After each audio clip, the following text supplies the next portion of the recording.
Hello മക്കളെ, എന്താ വിശേഷം? ഇപ്പോൾ രണ്ടാമത്തെ ചാപ്റ്ററായ നമ്മൾ എന്താണ് കാന്തിക ലോകത്തെ അത്ഭുതം കഴിഞ്ഞു അല്ലേ? 6ാം ക്ലാസ്സിലെ അടിസ്ഥാന ശാസ്ത്രമാണ്. അതിൽ രണ്ടാമത്തെ ചാപ്റ്ററായ എന്താണ് കാന്തിക ലോകത്തെ അത്ഭുതം എന്നുള്ള ചാപ്റ്റർ നമ്മളിപ്പോൾ കഴിഞ്ഞു അല്ലേ? ഇനി എന്താണ് മൂന്നാമത്തെ ചാപ്റ്റർ നമ്മൾ എടുക്കുന്നത് കേട്ടോ. നോക്കൂ, എന്താണ് നിവർന്ന് നിൽക്കാം. നമുക്ക് നിവർന്ന് നിൽക്കാൻ കഴിയുമോ? എങ്ങനെയാണ് നമുക്ക് നിവർന്ന് നിൽക്കാൻ കഴിയുക? നമുക്ക് എന്താണ് നമുക്ക് നിവർന്ന് നിൽക്കണമെങ്കിൽ വേണ്ടത് നമ്മുടെ ശരീരത്തിൽ? ഇപ്പോൾ ഒരു തുണി ഇങ്ങനെ വെച്ച് വിചാരിച്ചോ, ആ തുണി എന്താക്കുകയാണ്, തുണി ഇങ്ങനെ പിടിച്ച് ഇതാക്കി എന്നാൽ നമുക്ക് കറക്റ്റായിട്ട് നിവർത്തി നിൽക്കാൻ കഴിയുമോ? ഒറ്റ കൈമേ പിടിച്ചാൽ അല്ലെങ്കിൽ എന്താണ് ഒരു കോലെടുക്കുക, എന്നിട്ട് ആ കോലിൻ്റെ മേലെ എന്താക്കുക ഈ തുണി വെക്കുക, എന്നിട്ട് ആ കോലുമ പിടിച്ചാൽ ഇതെന്താണ് കുറച്ച് സ്ട്രെയിറ്റ് ആയിട്ട് നിൽക്കും അല്ലേ? അപ്പോൾ എന്താ ഇവിടെ നോക്കുന്നത് എന്താണെന്ന് നോക്കാം നമുക്ക് കേട്ടോ.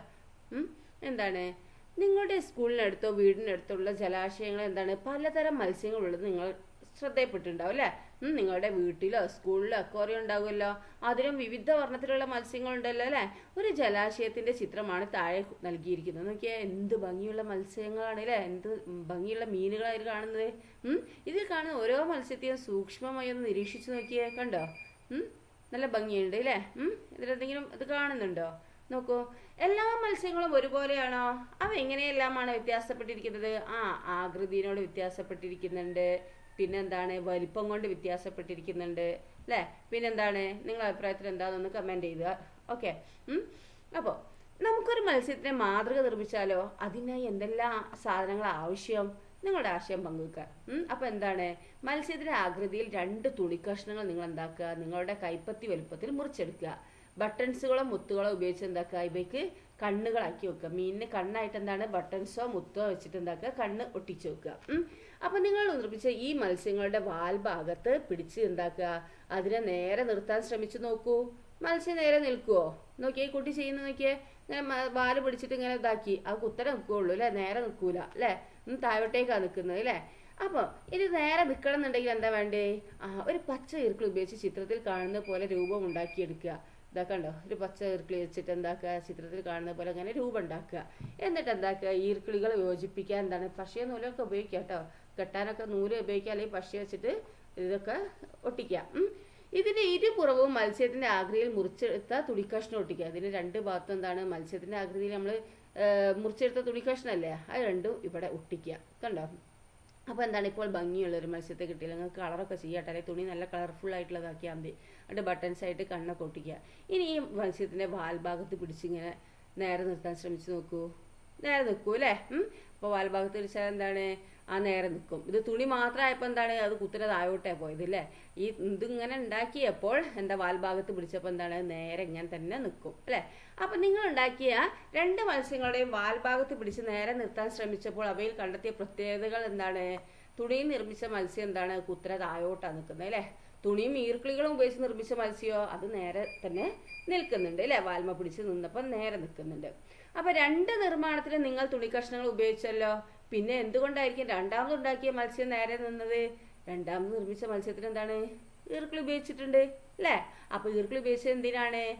അതിന് സ്ട്രെയിറ്റ് ആയി നിൽക്കാൻ, ഒരു രൂപം ലഭിക്കാൻ അല്ലേ? നമുക്ക് ഈർക്കിളി വെച്ചാണ് എന്ത് മീനിൻ്റെ ആകൃതി ഇങ്ങോട്ട് വന്നത് അല്ലേ? ഈർക്കിളി ഇല്ലാതെ തുണി മാത്രമായപ്പോൾ എന്താണ് ആ രൂപം വന്നിട്ടില്ല അല്ലേ? ഓക്കെ. അപ്പം നമ്മളെന്താണ് ഈർക്കിളി ഉപയോഗിച്ച് രൂപം ലഭിക്കാനാണ് അല്ലേ? പിന്നെ മത്സ്യത്തിനുള്ളിൽ എന്താണ് മത്സ്യത്തിൻ്റെ ഉള്ളിലുള്ളത്? സാധാ ഇപ്പോൾ നമ്മൾ ഉണ്ടാക്കിയ മത്സ്യമാണ് ഇപ്പോൾ പറഞ്ഞത് അല്ലേ? ഈ ശരിക്കുള്ള മത്സ്യത്തിൻ്റെ ഉള്ളിൽ ഇതുപോലെ എന്താണ് ഈർക്കിളി ഉണ്ടോ? നമുക്ക് എന്താ മുള്ളു എന്ന് പറഞ്ഞൊരു സംഭവം ഉണ്ട് അല്ലേ? യഥാർത്ഥ മത്സ്യത്തെ നിങ്ങൾ നിരീക്ഷിച്ചിട്ടില്ലേ? നിങ്ങൾ മത്സ്യം കഴിക്കുമ്പോൾ അതിനുള്ളിൽ മീൻമുള്ള് കണ്ടിട്ടില്ലേ? അതിന് നിങ്ങൾ നിർമ്മിച്ച മത്സ്യത്തിന് ഈർക്കിളി കെട്ടിയ പോലുള്ള ഭാഗവുമായി സാമ്യം കാണുന്നുണ്ടോ? ഉണ്ട് അല്ലേ? നോക്കൂ, കണ്ടോ, ഉള്ളിൽ മീനിൻ്റെ മുള്ളുണ്ട് അല്ലേ? അതിനാണ് ഇത് ഷേപ്പ് കൊടുക്കുന്നത് അല്ലേ? ഓക്കെ, ആകൃതി കൊടുക്കുന്നത്. മത്സ്യങ്ങൾക്ക് മാത്രമാണ് ഇത്ര ഭാഗമുള്ളത്? മത്സ്യങ്ങൾക്ക് മാത്രമാണ് അല്ല, എല്ലാ ജീവികൾക്കും ഉണ്ട് അല്ലേ? ഈ ചിക്കൻ എല്ലില്ലായിരുന്നെങ്കിൽ മുഴുവൻ കഴിക്കാമായിരുന്നു അവൻ പറയുന്നത് അല്ലേ? അപ്പോൾ നോക്കിയാൽ എല്ലില്ലെങ്കിൽ കോഴിൻ്റെ ഒരു കോലെന്ന് ആലോചിച്ച് നോക്കിയാൽ, ഒരു കോഴിനെ സങ്കല്പിച്ച് നോക്കിയാൽ അത് എല്ലില്ല. അപ്പോൾ എന്താ കോഴി ഇങ്ങോട്ട് താഴോട്ട് അങ്ങോട്ട് ഇതായി പോവും അല്ലേ? അപ്പോൾ കുട്ടി പറഞ്ഞ് ശ്രദ്ധിച്ചല്ലോ. നിങ്ങൾ ചിക്കൻ കഴിക്കുമ്പോഴും ഇതുപോലെ കട്ടിയുള്ള എല്ല് ശ്രദ്ധിച്ചിട്ടില്ലേ? എല്ലാ ജീവികൾക്കും ഇത്തരം ഭാഗങ്ങളുണ്ട് അല്ലേ? ഉണ്ടോ? ഉണ്ട്. ചിത്രങ്ങൾ നിരീക്ഷിക്കൂ. കോഴീനെ കണ്ടോ? കോഴീൻ്റെ എല്ല് കണ്ടില്ലേ? നോക്കൂ, പല്ലിക്കും ഉണ്ട് അല്ലേ അതിൻ്റെതായിട്ടുള്ള ബോണുകൾ. ഓക്കെ. മറ്റു ജീവികൾക്കും ഇതുപോലുള്ള ഭാഗമുണ്ടെന്ന് മനസ്സിലായില്ലേ? ഇതിന് പറയുന്ന പേരെന്താണ്? അസ്ഥികൂടം എന്നാ പറയുന്നത് കേട്ടോ. എന്താണ്? അസ്ഥികൂടം. നമുക്ക് നേരെ നിൽക്കണം എന്നുണ്ടെങ്കിൽ നമുക്ക് അസ്ഥികൂടം വേണം അല്ലേ? അപ്പൊ അസ്ഥികൂടം എന്ന് പറഞ്ഞാൽ എന്താ? സ്കെലട്ടൻ അല്ലേ? ശരീരത്തിന് ഉറപ്പും ആകൃതിയും ചില ആന്തരാവയവങ്ങൾക്ക് സംരക്ഷണവും നൽകുന്ന അസ്ഥികളുടെ ചട്ടക്കൂടാണെന്ത്? അസ്ഥികൂടം എന്ന് പറയുന്നത് കേട്ടോ. ശരീരത്തിന് ഉറപ്പും ആകൃതിയും ചില ഉള്ളിലുള്ള അവയവങ്ങൾക്ക്, ആന്തരാവയവങ്ങൾ എന്ന് പറഞ്ഞാൽ എന്താ? ഉള്ളിലുള്ള അവയവങ്ങൾക്ക് സംരക്ഷണവും നൽകുന്ന അസ്ഥികളുടെ ഒരു ചട്ടക്കൂടാണെന്ത്? അസ്ഥികൂടം എന്ന് പറയുന്നത്. ഓക്കെ, നോക്കൂ. അപ്പൊ അസ്ഥികൂടം, സ്കെലട്ടൻ എന്ന് പറയുന്നത് കേട്ടിട്ടില്ല നിങ്ങൾ? അപ്പോൾ ശരീരത്തിന് ഉറപ്പും ആകൃതിയും അല്ലെ? ഉറപ്പും ആകൃതിയും പിന്നെ ഉള്ളിലുള്ള അവയവങ്ങൾക്ക് എന്താണ്? സംരക്ഷണവും നൽകുന്ന അസ്ഥികളുടെ ഒരു ചട്ടക്കൂടാണെന്ത്? അസ്ഥികൂടം. ഇനി ചുവടെ നൽകിയിരിക്കുന്ന ചിത്രങ്ങൾ നിരീക്ഷിക്കൂ. വിവിധ ജീവികളുടെ അസ്ഥികൂടങ്ങളാണ് ഇവ അല്ലെ? ഏതെല്ലാം ജീവികളുടെ അസ്ഥികൂടമാണെന്ന് തിരിച്ചറിയാൻ കഴിയുന്നുണ്ടോ? എഴുതി നോക്കിയേ. നോക്കൂ, ഇതെന്താണ്? വവ്വാല് അല്ലേ? വാവല് അല്ലേ? പിന്നെന്താണ് ഇത്? പശു. ഇതെന്താ? ക്രൊക്കഡൈല് അല്ലേ? മുതല ആണോ? നിങ്ങൾക്ക് എന്താ തോന്നുന്നത്? അത് എഴുതുക കേട്ടോ. അസ്ഥികൂടം നിരീക്ഷിച്ച് എങ്ങനെയാ നമ്മൾ ജീവിയെ തിരിച്ചറിഞ്ഞത്? ആകൃതി നോക്കിയല്ലേ നമ്മളിപ്പോ ഇതിനെപ്പോ ഞാൻ മാനെന്നോ അല്ലെങ്കിൽ ഇതിനെപ്പോ സിംഹം എന്നൊക്കെ പറയാൻ പറ്റും? ഇതിനെ ഇല്ല അല്ലേ? അപ്പൊ നമ്മൾ അതിന് ആകൃതി ഉണ്ട് അല്ലേ? എന്താണ്? നമ്മളെ അസ്ഥികൂടത്തിനും ആകൃതി ഉണ്ട്. ആ ആകൃതി നോക്കിയിട്ട് നമ്മൾ ജീവിനെ തിരിച്ചറിഞ്ഞു അല്ലേ? നിങ്ങൾ നിരീക്ഷിച്ച എല്ലാ ജീവികൾക്കും അസ്ഥികൂടം ഉണ്ടെന്ന് മനസ്സിലാക്കിയല്ലോ അല്ലേ? അപ്പൊ അസ്ഥികൂടത്തിന് ഭാരമുണ്ടല്ലോ. എല്ലിന് ഭാരമുണ്ട് അല്ലേ? പിന്നെ എങ്ങനെയാണ് പക്ഷികൾക്ക് പറക്കാൻ സാധിക്കുന്നത്? അപ്പൊ പക്ഷികൾക്ക് എങ്ങനെ പറക്കാൻ സാധിക്കുന്നത്? അപ്പം എല്ലിന്, അതായത് അസ്ഥികൂടത്തിന് ഭാരമുണ്ട്. അപ്പൊ എന്താണ്? പക്ഷികൾക്കും എന്താണ്? അസ്ഥികൂടം ഉണ്ട് അല്ലേ? പക്ഷെ എന്താണ്? അസ്ഥികൂടം ഉണ്ടായിട്ട് എന്താണ്? പക്ഷികൾ പറക്കാൻ സാധിക്കുന്നത് എന്താണ്? നോക്കൂ, പക്ഷികളുടെ അസ്ഥികൂടം എന്താണ്?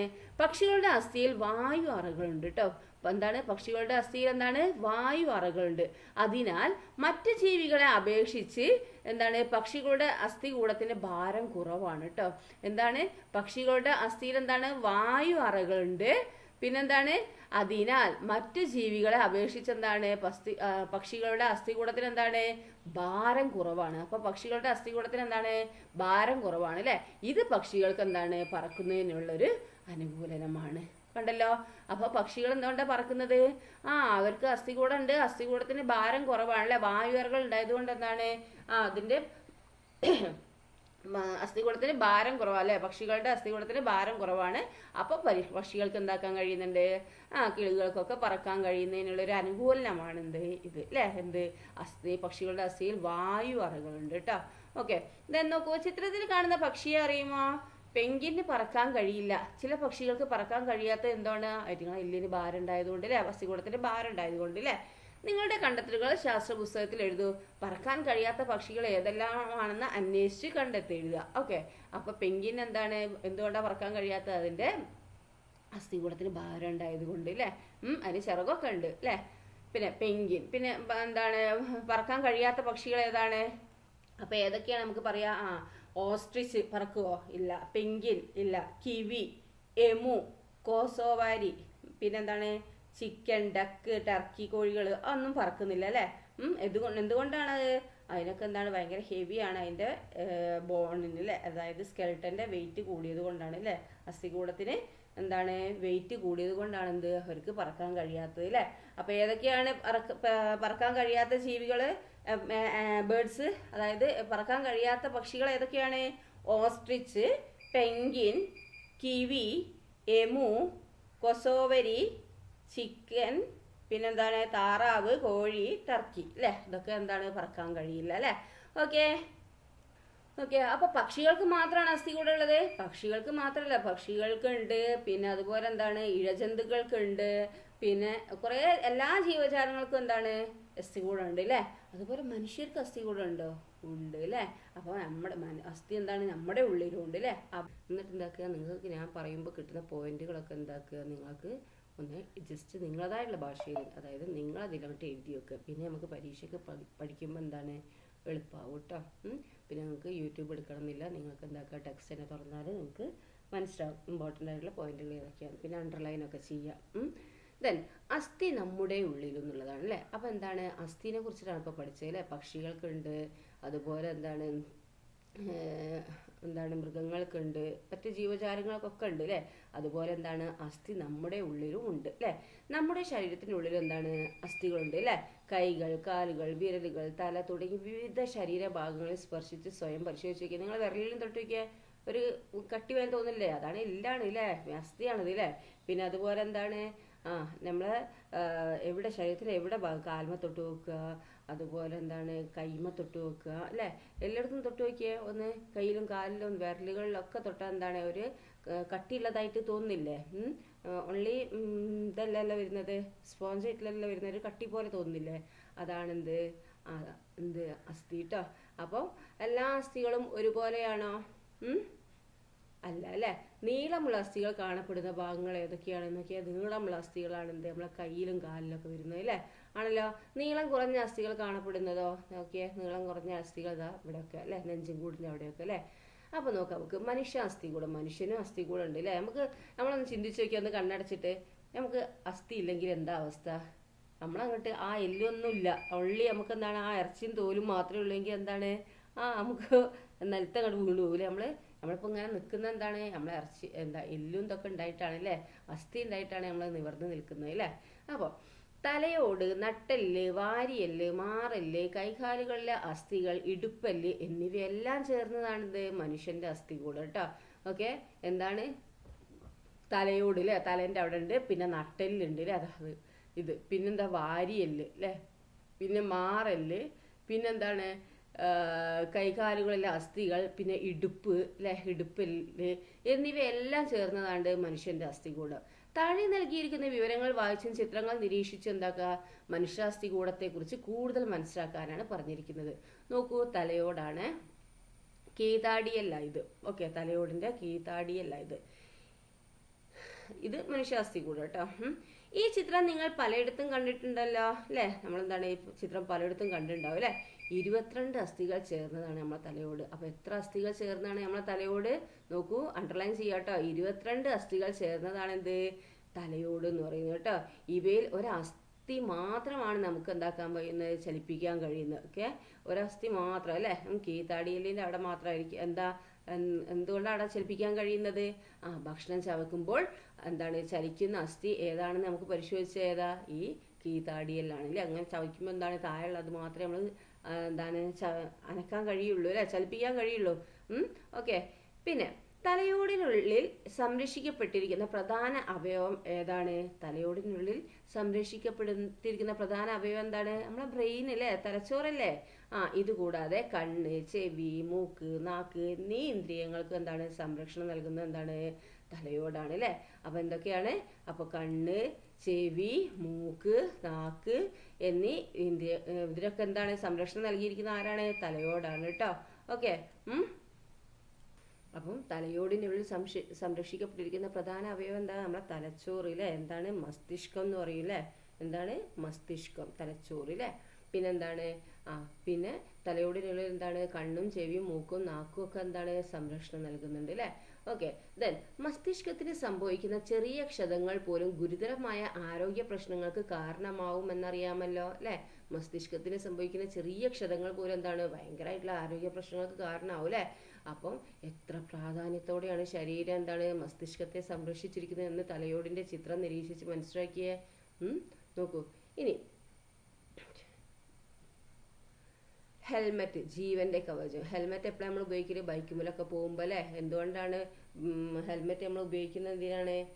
നമുക്ക് എന്താണ്, നമുക്ക് ഇപ്പം വണ്ടിമേലൊക്കെ ബൈക്കിലൊക്കെ പോകുമ്പോൾ എന്താണ് നമ്മൾ ഓപ്പൺ ആയിട്ടാണ് പോകണേ അല്ലേ. അപ്പോൾ അഥവാ വണ്ടി മറിയെ ഇതാക്കുകയൊക്കെ ചെയ്യുകയാണെങ്കിൽ എന്താണ് നമ്മളെ എന്താണ് തലയോട് പൊട്ടിപ്പോകരുത് അല്ലേ. തലയോട് പൊട്ടിയാൽ പിന്നെ നമ്മളെ കഴിഞ്ഞ് അല്ലേ.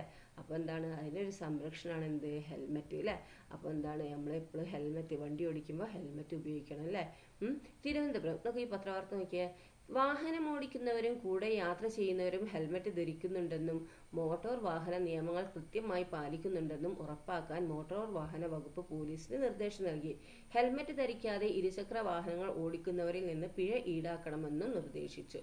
അപ്പോൾ ഹെൽമെറ്റ് ധരിക്കാതെ ഇരുചക്ര വാഹനങ്ങൾ ഓടിക്കുന്നവരിൽ എന്താണ് ഫൈൻ ഈടാക്കണം എന്ന് നിർദ്ദേശിച്ചിട്ടുണ്ട് അല്ലേ.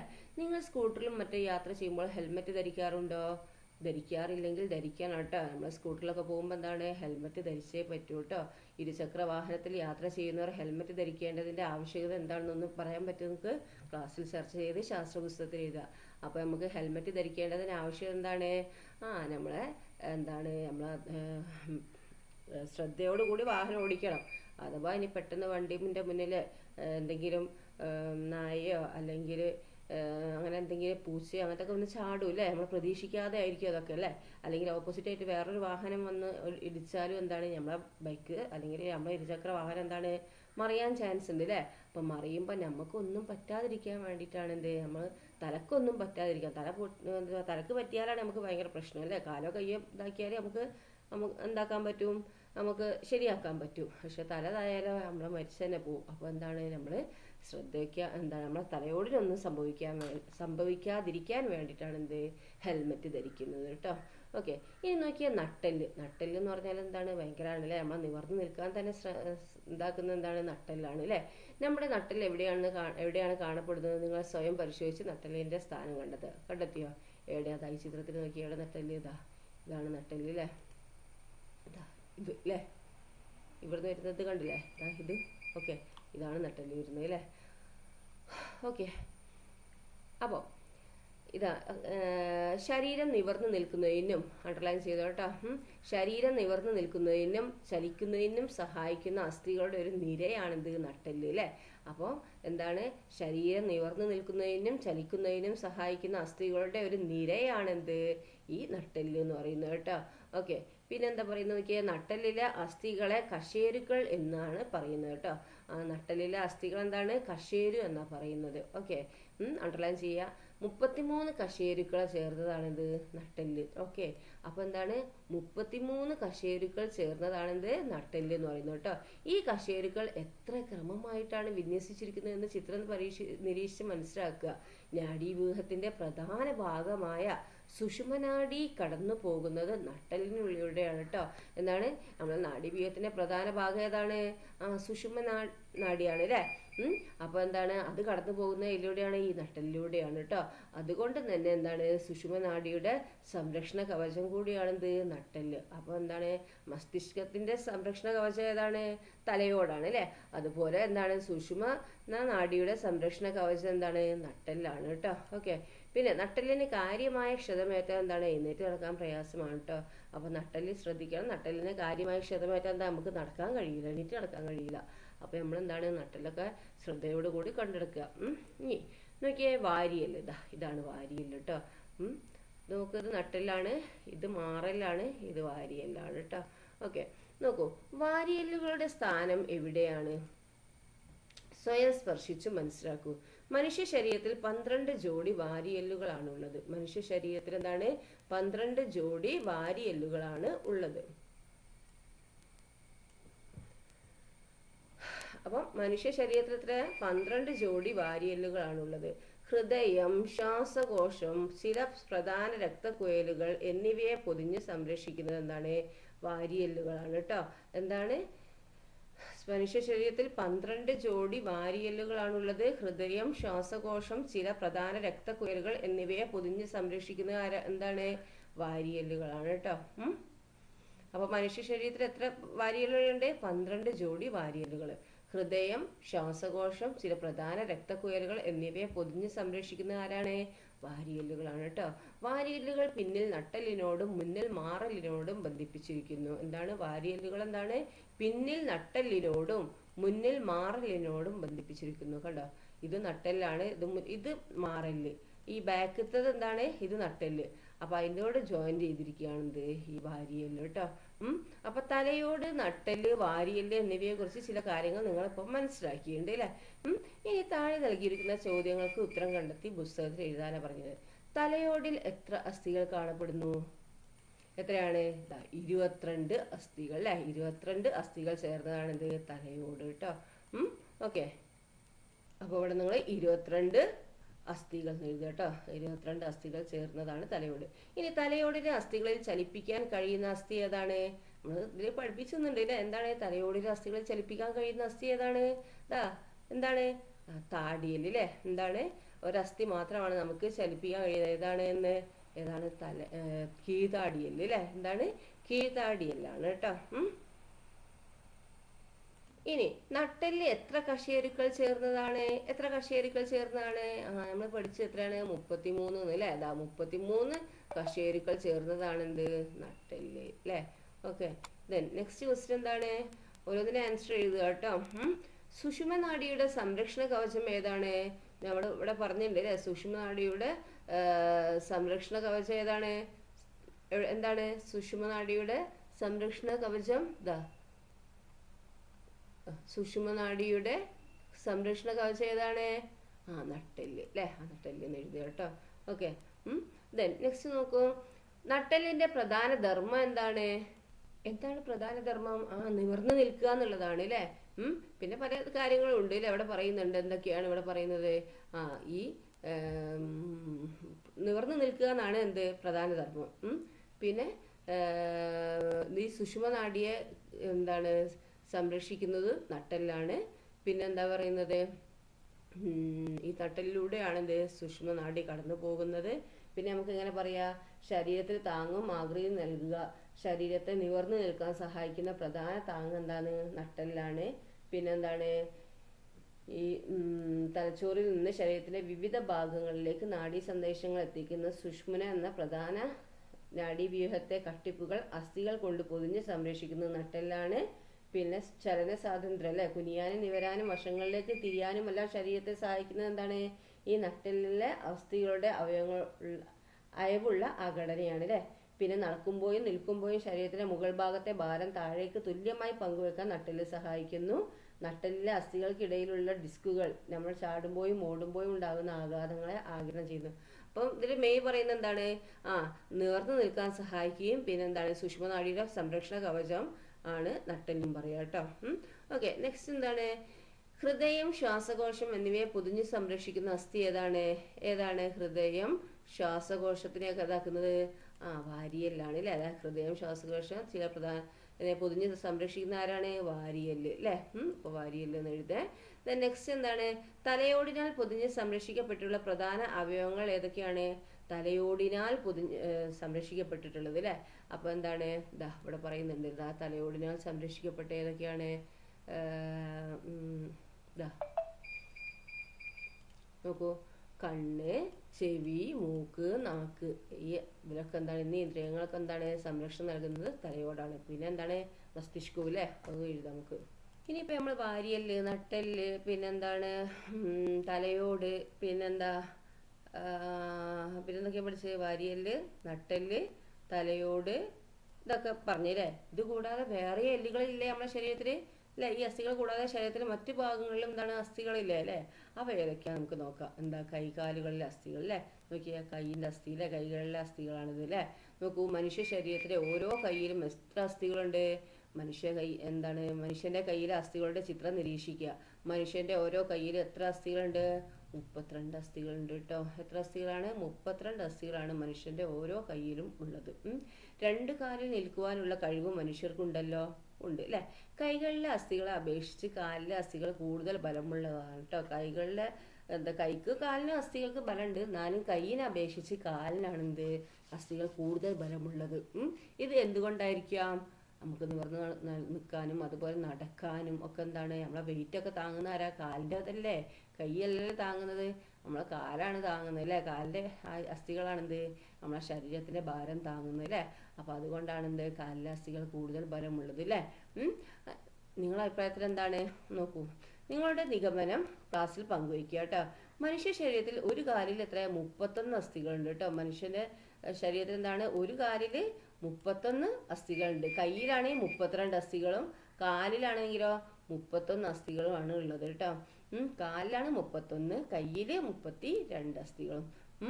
മനുഷ്യ ശരീരത്തിലെ ഏറ്റവും നീളം കൂടിയ അസ്ഥി ഏതാണ്? ചിത്രം നിരീക്ഷിച്ച് നോക്കിയേ. ഏതാ? തുടയെല്ലാണ് അല്ലേ? മനുഷ്യ ശരീരത്തിലെ ഏറ്റവും നീളം കൂടിയ അസ്ഥി ഏതാണ്? തുടയെല്ല്. നമ്മുടെ കാലുകളേക്കാൾ ചലനാത്മക കൈകൾക്കുണ്ടോ? കൈകളും കാലുകളും ചലിപ്പിച്ച് ഇത് കണ്ടെത്തൂ അല്ലേ? നമ്മളെ കാലുകളേക്കാൾ എന്താണ് ചലനാത്മക, അപ്പം ഇങ്ങനെ ചലിപ്പിക്കാനൊക്കെ കഴിയുന്ന എന്താണ്? കൈക്കാണ് അല്ലേ? കൈകൾക്കുണ്ട് അല്ലേ? കൈകളും കാലുകളും ചലിപ്പിച്ച് ഇത് കണ്ടെത്തുക.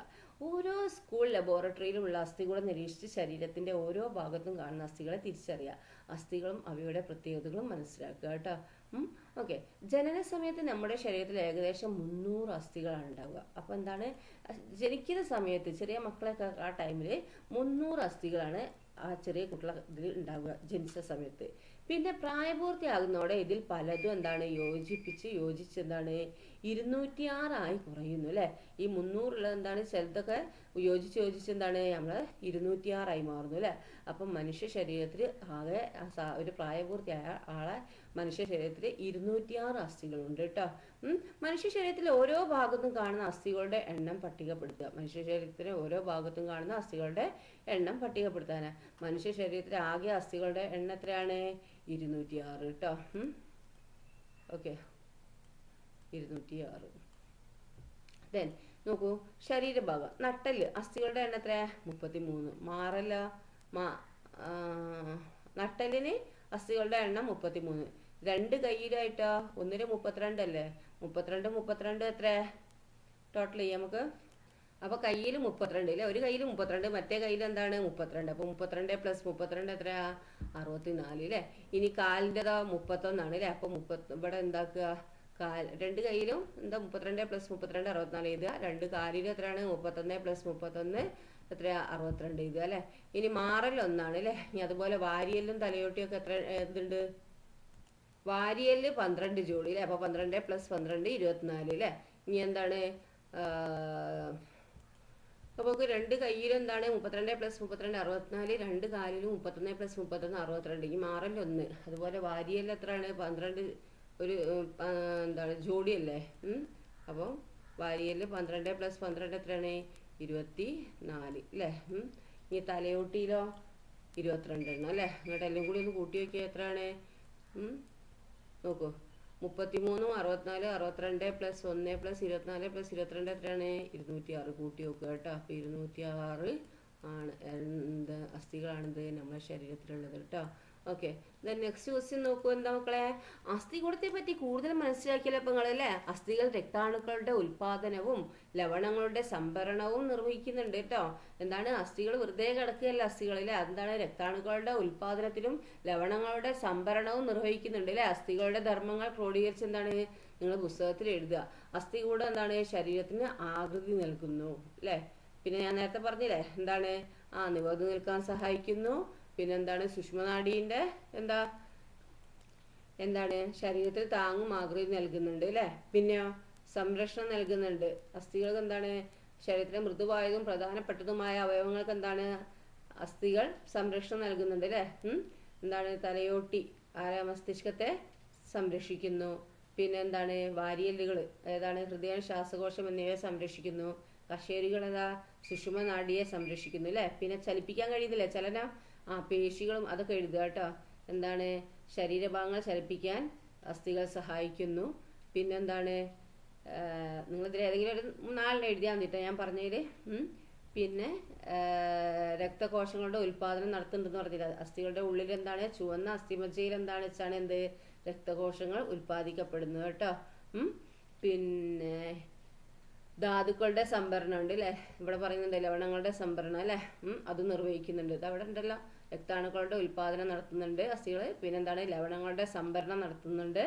പിന്നെ ശരീരത്തിൽ ഇവയുടെ കുറവ് വരുമ്പോൾ എന്താണ്, അസ്ഥികളിൽ നിന്ന് രക്തത്തിലേക്ക് ഇവ ലഭ്യമാകുന്നു അല്ലെ. പിന്നെ ഊർജ സംഭരണം അല്ലെ, അസ്ഥികളിലെ ഊർജ സംഭരണം നടത്തുന്നുണ്ട്.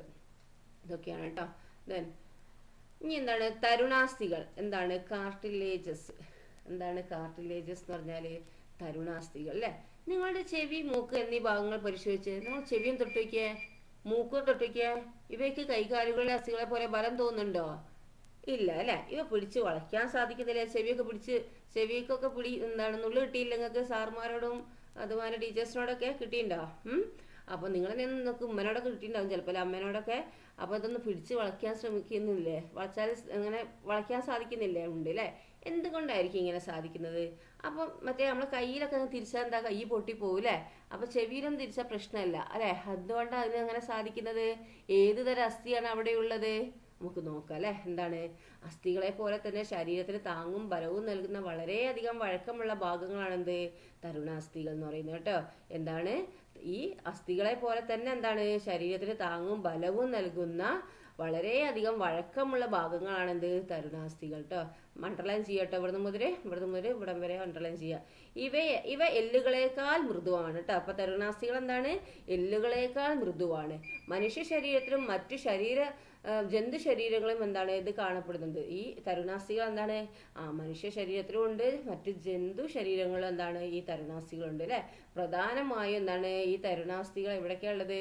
ചെവി, മൂക്ക്, കൈമുട്ട്, കാൽമുട്ട്, കണങ്കാൽ, ശ്വാസനാളം, കശേരുകൾക്കിടയിൽ, ഡിസ്കുകൾ എന്നീ ഭാഗങ്ങളിലാണ് കാണപ്പെടുന്നത്. അപ്പൊ തരുണാസ്ഥികൾ എന്ന് പറഞ്ഞാൽ വളരെ മൃദുവായിട്ടുള്ളൊരു സംഭവമാണ് അല്ലേ. അതെന്താണ്? നമ്മുടെ പ്രധാനമായിട്ട് തരുണാസ്ഥികൾ എവിടേക്കാണ്? ചെവി, മൂക്ക്, കൈമുട്ട്, കാൽമുട്ട്, കണങ്കാല്, ശ്വാസനാളം. നിങ്ങൾക്ക് വളയ്ക്കാനൊക്കെ കഴിയുന്നില്ല കൈമുട്ട് അല്ലേ? അവിടെയൊക്കെയാണ് ഉണ്ടാവുക. പിന്നെ കാൽമുട്ട്, കണങ്കാല്, ശ്വാസനാളം, കശേരുകൾക്കിടയിൽ, ഡിസ്കുകൾ എന്നീ ഭാഗങ്ങളിലാണ് എന്ത് ഈ തരുണാസ്ഥികൾ കാണപ്പെടുന്നത്. ഇനി നോക്ക്, നമുക്ക് ഈ അസ്ഥി സന്ധികളുണ്ട് അല്ലെ, ജോയിന്റ് അല്ലെ. നമുക്കൊന്ന് കൈ നോക്കി ഇങ്ങനെ ഇളക്കാനൊക്കെ കഴിയില്ല, കൈ പറ്റി ഇങ്ങനെ മടക്കിയിട്ടൊക്കെ അല്ലെ.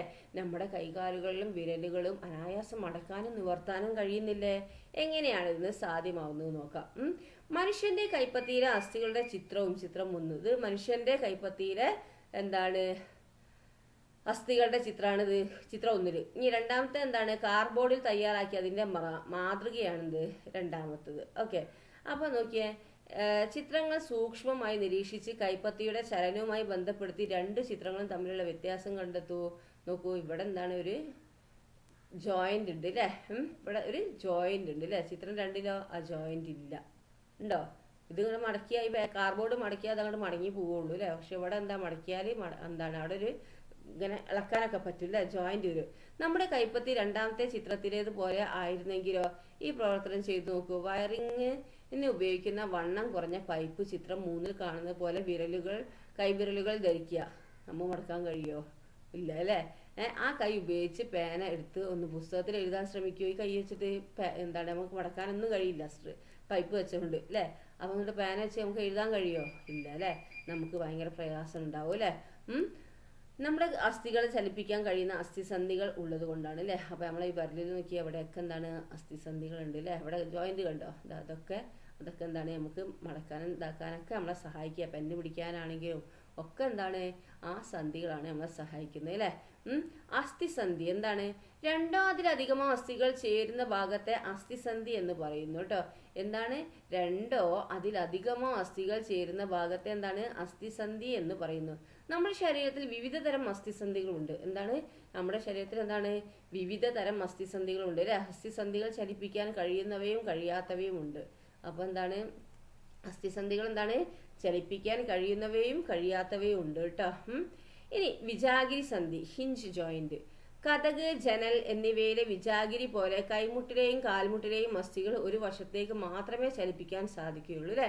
എന്താണ്? കതക്, ജനൽ എന്നിവയിലെ നമ്മൾ കതക് ഡോർ തുറക്കുമ്പോൾ എന്താണ് അവിടെ ഒരു വിജാഗിരി ഇല്ലേ. ഡോർ തുറക്കുന്നിടത്ത് മറ്റേ എന്താ ജോയിന്റ്, അതായത് കട്ടിൽ എന്താണ് ഡോറും പിന്നെ അതുപോലെ എന്താണ് ആ മരവും ജോയിന്റ് ചെയ്തിട്ട് അതെല്ലാം എങ്ങനെ നമ്മൾ തുറക്കണോ അടയ്ക്കുന്നോ ചെയ്യുന്ന സ്ഥലം ആ വിജാഗിരി അവിടെ ഒരു എന്താണ് ഇരുമ്പിനൊരു സാധനം ഉണ്ടാവും, അതിനാണ് വിജാഗിരി എന്ന് പറയുന്നത് കേട്ടോ.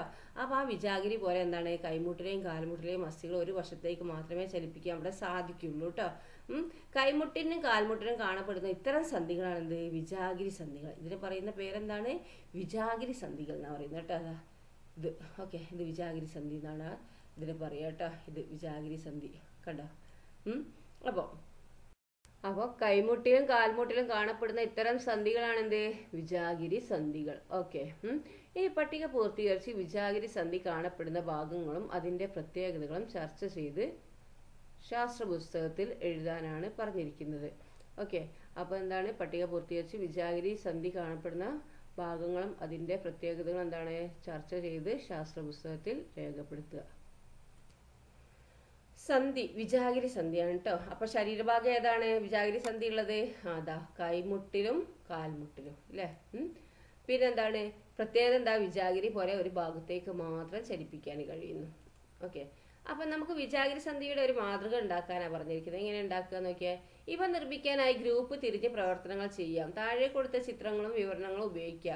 വിജാഗിരി സന്ധി ഉണ്ടാക്കാനായി ചിത്രത്തിൽ കാണുന്നത് പോലെ കാർഡ്ബോർഡിലോ മൾട്ടിവുഡിലോ കൈയുടെ ഭാഗങ്ങളുടെ രൂപങ്ങൾ വെവ്വേറെ വെട്ടിയെടുക്കുക. എന്താണ് വിജാഗിരി സന്ധി ഉണ്ടാക്കാനായി ചിത്രത്തിൽ കാണുന്നത് പോലെ കാർഡ്ബോർഡിലോ അല്ലെങ്കിൽ വേറെ എന്തെങ്കിലും വുഡിലോ മരക്കഷ്ണത്തിലോ നിങ്ങൾ എന്താ കൈയുടെ ഭാഗങ്ങൾ രൂപങ്ങൾ വെവ്വേറെ ആയിട്ട് എന്താക്കുക വെട്ടിയെടുക്കുക. അതാ കണ്ടോ, ഒന്ന് ഇവിടെ ഒന്ന് ഇതും ഒന്ന് ഇത് അല്ലേ, ഒന്നിത് ഇങ്ങനെ വെട്ടിയെടുക്കുക നിങ്ങൾ കാർഡ്ബോർഡിലോ അല്ലെങ്കിൽ മരക്കഷ്ണത്തിലോ. ഓക്കെ, ഇനി എന്താ ചെയ്യേണ്ടതെന്ന് നോക്കിയാൽ ഈ രണ്ട് ഭാഗങ്ങളെയും ബന്ധിപ്പിക്കുക. എങ്ങനെ ബന്ധിപ്പിക്കണം? വിജാഗിരി ഉപയോഗിച്ചിട്ട് നമ്മുടെ ഇവയെ ബന്ധിപ്പിച്ച് ചലനം സാധ്യമാകുന്നത് എങ്ങനെയെന്ന് പുസ്തകത്തിൽ എഴുതാനാണ്. കൈമുട്ടിൻ്റെ ചലനവും ഈ കൈരൂപത്തിൻ്റെ ചലനവും തമ്മിൽ എന്തെല്ലാം സാമ്യങ്ങൾ ഉണ്ട് എന്നാണ് ചോദിച്ചിരിക്കുന്നത്. ഓക്കെ, അപ്പം ഇത് ഇങ്ങനെ ജോയിൻ ചെയ്താൽ എന്താണ് കൈ ഇങ്ങനെ മടക്കാനൊക്കെ കഴിയും അല്ലേ. ഇനി ഹലോ ഡിയേഴ്സ്, നമ്മൾ ഇന്ന് ഡിസ്കസ് ചെയ്യാൻ പോകുന്ന 6ാം ക്ലാസ്സിലെ അടിസ്ഥാന ശാസ്ത്രം. ഓക്കെ, അതിലെ 3ാമത്തെ ചാപ്റ്ററായ നിവർന്ന് നിൽക്കുക എന്നുള്ള ഭാഗമാണ് കേട്ടോ. അതിൻ്റെ ബാക്കി ഭാഗമാണ് എടുക്കുന്നത്. ഓക്കെ, ബോൾ ആൻഡ് സോക്കറ്റ് സന്ധി. അപ്പോൾ എന്താണ് ബോൾ ആൻഡ് സോക്കറ്റ് ജോയിൻ്റ് എന്ന് പറഞ്ഞാൽ? ജോയിൻ്റ് എന്താ നമ്മൾ പഠിച്ചില്ല, എങ്ങനെ മടങ്ങാനും നിവരാനൊക്കെ നമ്മളെന്താണ് കൈമുട്ടിൻ്റെ അവിടെ ഇങ്ങനെ കൈ നിവർത്താനും അതുപോലെ എന്താണ് ഇങ്ങനെ മടങ്ങാനും കഴിയുന്നുണ്ട് അല്ലേ. അതുപോലെ വിരലുകൾ ഇങ്ങനെ മടക്കാൻ കഴിയുന്നുണ്ട്. അതൊക്കെയാണ് എന്ത് ജോയിൻ്റ് എന്ന് പറയുന്നത് അല്ലേ. ഇനി എന്താ ബോൾ ആൻഡ് സോക്കറ്റ് സന്ധി എന്ന് പറയുമ്പോൾ എന്താണ്? ബോൾ എന്ന് പറയുമ്പോൾ എന്താ ഉരുണ്ടിട്ടല്ലേ, അപ്പോൾ കറക്റ്റ് മൊത്തമായിട്ട് നമുക്ക് കറക്റ്റായിട്ട് എന്താണ് റൗണ്ട് ചെയ്യാൻ കഴിയണം അല്ലേ. അപ്പോൾ നമ്മൾ കൈ ഒന്ന് റൗണ്ടാക്കി ഒന്ന് കൈ ഇങ്ങോട്ട് നിവർത്തിയിട്ട്, അതായത് കൈ നീട്ടി പിടിച്ചിട്ടൊന്ന് റൗണ്ട് അടിക്കാൻ കഴിയുമോ നോക്ക്? കഴിയും അല്ലേ. ഒന്ന് ശ്രമിച്ചാൽ വേദന ആവും കുറച്ചൊന്നും അല്ലേ, എന്നാലും റൗണ്ട് ചെയ്യാൻ കഴിയും. കൈ എക്സസൈസൊക്കെ ചെയ്യുന്നത് കണ്ടില്ലേ, റൗണ്ട് അടിച്ചിട്ട് കൈ എന്താക്കുന്നത്. അപ്പോൾ കൈമുട്ട് കാൽമുട്ട് എന്നിവയുടെ ചലനം പോലെയാണോ ഈ തോളലിൻ്റെ ചലനം? കൈകൾ വശങ്ങളിലേക്ക് നീട്ടിന്ന് ചലിപ്പിച്ചു നോക്കിയേ. തോളലിൻ്റെ സന്ധി എന്താണ്? എല്ലാ വശത്തേക്കും ചലിപ്പിക്കാൻ സാധിക്കുന്നുണ്ട് അല്ലേ. തോളലിൻ്റെ ആ ജോയിൻ്റാണ് എന്തെല്ലായിടത്തും ചലിപ്പിക്കാൻ സാധിക്കുന്നത് അല്ലേ. അപ്പം മറ്റേ സന്ധി പോലെയാണോ, അതായത് കൈമുട്ടിൻ്റെയും കാൽമുട്ടിൻ്റെയും സന്ധി പോലെ എന്താണ് ഈ അളക്കുന്നത് പോലെയാണോ മറ്റേ തോളലിൻ്റെ അത് എല്ലാ വശത്തേക്കും ചലിപ്പിക്കാൻ കഴിയുന്നത്? തോളലിന് മാത്രമേ എന്താക്കുന്നത് എല്ലാ വശത്തേക്കും ചലിപ്പിക്കാൻ കഴിയുന്നുള്ളൂ അല്ലേ. ഇത് സാധ്യമാകുന്നത് എങ്ങനെയാണെന്ന് നോക്കിയാൽ, ഇത് തോളലാണ് കേട്ടോ. ഇതെന്താണ്? ഇതൊക്കെ ജോയിൻ്റ് അല്ലേ. ഇവിടെ സന്ധി അല്ലേ. ഇത് തുടയിലാണ്, ഇത് കയ്യിലെ അസ്ഥി അല്ലേ. ഇത് ഇടുപ്പല്ല് അല്ലേ. അപ്പോൾ എങ്ങനെയാണ് നോക്കിയാൽ ചിത്രം നിരീക്ഷിച്ച് തോളല് ഇടുപ്പല്ല് എന്നിവയുടെ ചലനത്തെ പറ്റി കൂടുതൽ മനസ്സിലാക്കാനാണ് പറഞ്ഞിരിക്കുന്നത്. നോക്കൂ, തോളലും ഇടുപ്പല്ലും അല്ലേ. ഏറ്റവും കൂടുതൽ ചലന സ്വാതന്ത്ര്യം ഉള്ള സന്ധിയാണിത് ബോൾ ആൻഡ് സോക്കറ്റ് സന്ധി അല്ലേ. എന്താണ് ഏറ്റവും കൂടുതൽ? അണ്ടർലൈൻ ചെയ്യുക, ബുക്ക് എടുത്ത് വെക്കണേ. ബുക്ക് എടുത്ത് വെച്ചിട്ട് നിങ്ങൾ എന്താക്കുക, നിങ്ങൾ അണ്ടർലൈനൊക്കെ ചെയ്യാട്ടോ, എന്നിട്ട് വായിക്കുമ്പോൾ പഠിക്കുക. അപ്പം എന്താണ് ഏറ്റവും കൂടുതൽ ചലന സ്വാതന്ത്ര്യം ഉള്ള സന്ധിയാണിത് ബോൾ ആൻഡ് സോക്കറ്റ് സന്ധി കേട്ടോ. ഒരസ്ഥിയുടെ അറ്റത്തുള്ള ഉരുണ്ട ഭാഗം ബോൾ അല്ലേ, ഒരസ്ഥിയുടെ അറ്റത്തുള്ള ഉരുണ്ട ഭാഗം മറ്റൊരസ്ഥിയുടെ കുഴിയിൽ സോക്കറ്റ് അല്ലേ, മറ്റൊരസ്ഥിയുടെ കുഴിയിൽ തിരിയുന്ന രീതിയിലാണ് ഇത് ക്രമീകരിച്ചിരിക്കുന്നത് അല്ലേ. എന്താണ് ഒരസ്ഥിയുടെ അറ്റത്തുള്ള ഉരുണ്ട ഭാഗം എന്താണ്? മറ്റൊരസ്ഥിയുടെ കുഴിയിൽ തിരിയുന്ന രീതിയിലാണ് ഇത് ക്രമീകരിച്ചിരിക്കുന്നത്. ആ കുഴിക്ക് പറയുന്നത് എന്താണ്? സോക്കറ്റ് എന്ന് പറയും അല്ലേ. അതിനാൽ ഇതിനെ ബോൾ ആൻഡ് സോക്കറ്റ് സന്ധി എന്ന് പറയുന്നു. തോള് ഇടുപ്പ് എന്നീ ഭാഗങ്ങളിലാണെന്ത് ഈ അസ്ഥിസന്ധി കാണപ്പെടുന്നത്. അപ്പോൾ തോളും ഇടുപ്പിലാണെന്ത് ഈ എന്താണ് നമ്മളെ ഈ ബോൾ ആൻഡ് സോക്കറ്റ് സന്ധി കാണപ്പെടുന്നത് അല്ലേ.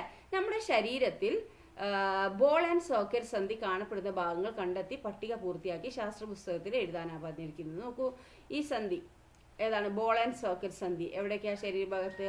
തോള്, പിന്നെന്താണ്? ഇടുപ്പല്ല് അല്ലേ. പ്രത്യേകത എന്താ? ഏറ്റവും കൂടുതൽ ചലന സ്വാതന്ത്ര്യം ഉള്ളവ. ഒരു അസ്ഥിയുടെ അറ്റത്തുള്ള ഉരുണ്ട ഭാഗം മറ്റൊരസ്ഥിയുടെ കുഴിയിൽ തിരിയുന്നു അല്ലേ. അപ്പോൾ എന്താണ് ഏറ്റവും കൂടുതൽ ചലന സ്വാതന്ത്ര്യം ഉള്ളതാണ്.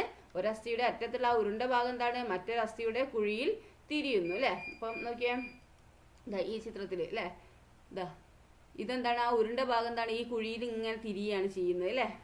ഓക്കെ, അതാണെന്ത് ഈ ബോൾ ആൻഡ് സോക്കറ്റ് സന്ധി. ഓക്കെ, അതിൻ്റെ പ്രത്യേകതയും മനസ്സിലായല്ലോ. ഇനി ബോൾ ആൻഡ് സോക്കറ്റ് സന്ധിയുടെ മാതൃക നിർമ്മിച്ചു നോക്കാം നമുക്ക്. എങ്ങനെയാണ് ബോൾ ആൻഡ് സോക്കറ്റ് സന്ധിയുടെ മാതൃക നിർമ്മിക്കുക? അതിനായി നൽകിയിരിക്കുന്ന മെറ്റീരിയൽസ്, സാമഗ്രികൾ പ്രയോജനപ്പെടുത്തുക. എന്തൊക്കെയാണ് വേണ്ടത് നോക്കിയേ. 2 ഐസ്ക്രീം ബോൾ, വലുതൊന്നും ചെറുതൊന്നും, പിന്നെ ഒരു മരസ്കേല് 2 പിന്നെ നട്ടും ബോൾട്ടും 2 വീതം. ഓക്കെ, ഇനി ചെറിയ ഐസ്ക്രീം ബോൾ ഉള്ളിൽ കുടുങ്ങി നിൽക്കുന്ന വിധം എന്താണ്? വലിയ ഐസ്ക്രീം ബോളിൽ നിന്ന് കുറച്ച് ഭാഗം മുറിച്ച് കളയുക. എന്താ പറഞ്ഞിരിക്കുന്നത്? ചെറിയ ഐസ്ക്രീം ബോൾ ഉള്ളിൽ കുടുങ്ങി നിൽക്കുന്ന വിധം എന്താണ് വലിയ ഐസ്ക്രീം ബോളിൽ നിന്ന് കുറച്ച് ഭാഗം മുറിച്ച് കളയുക.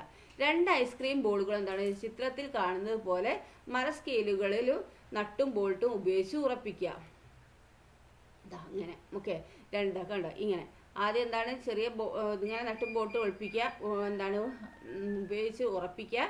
വലിയ ഐസ്ക്രീം ബോൾ ഉറപ്പിച്ച മരസ്കെയിലിൽ എന്താണ് പിടിച്ച് ചെറിയ ബോൾ ഉറപ്പിച്ച മരസ്കെയിൽ ചലിപ്പിച്ച് നോക്കൂ. തോൾഭാഗത്തെ ചലനവുമായി സാമ്യം ഉണ്ടാവും അല്ലേ.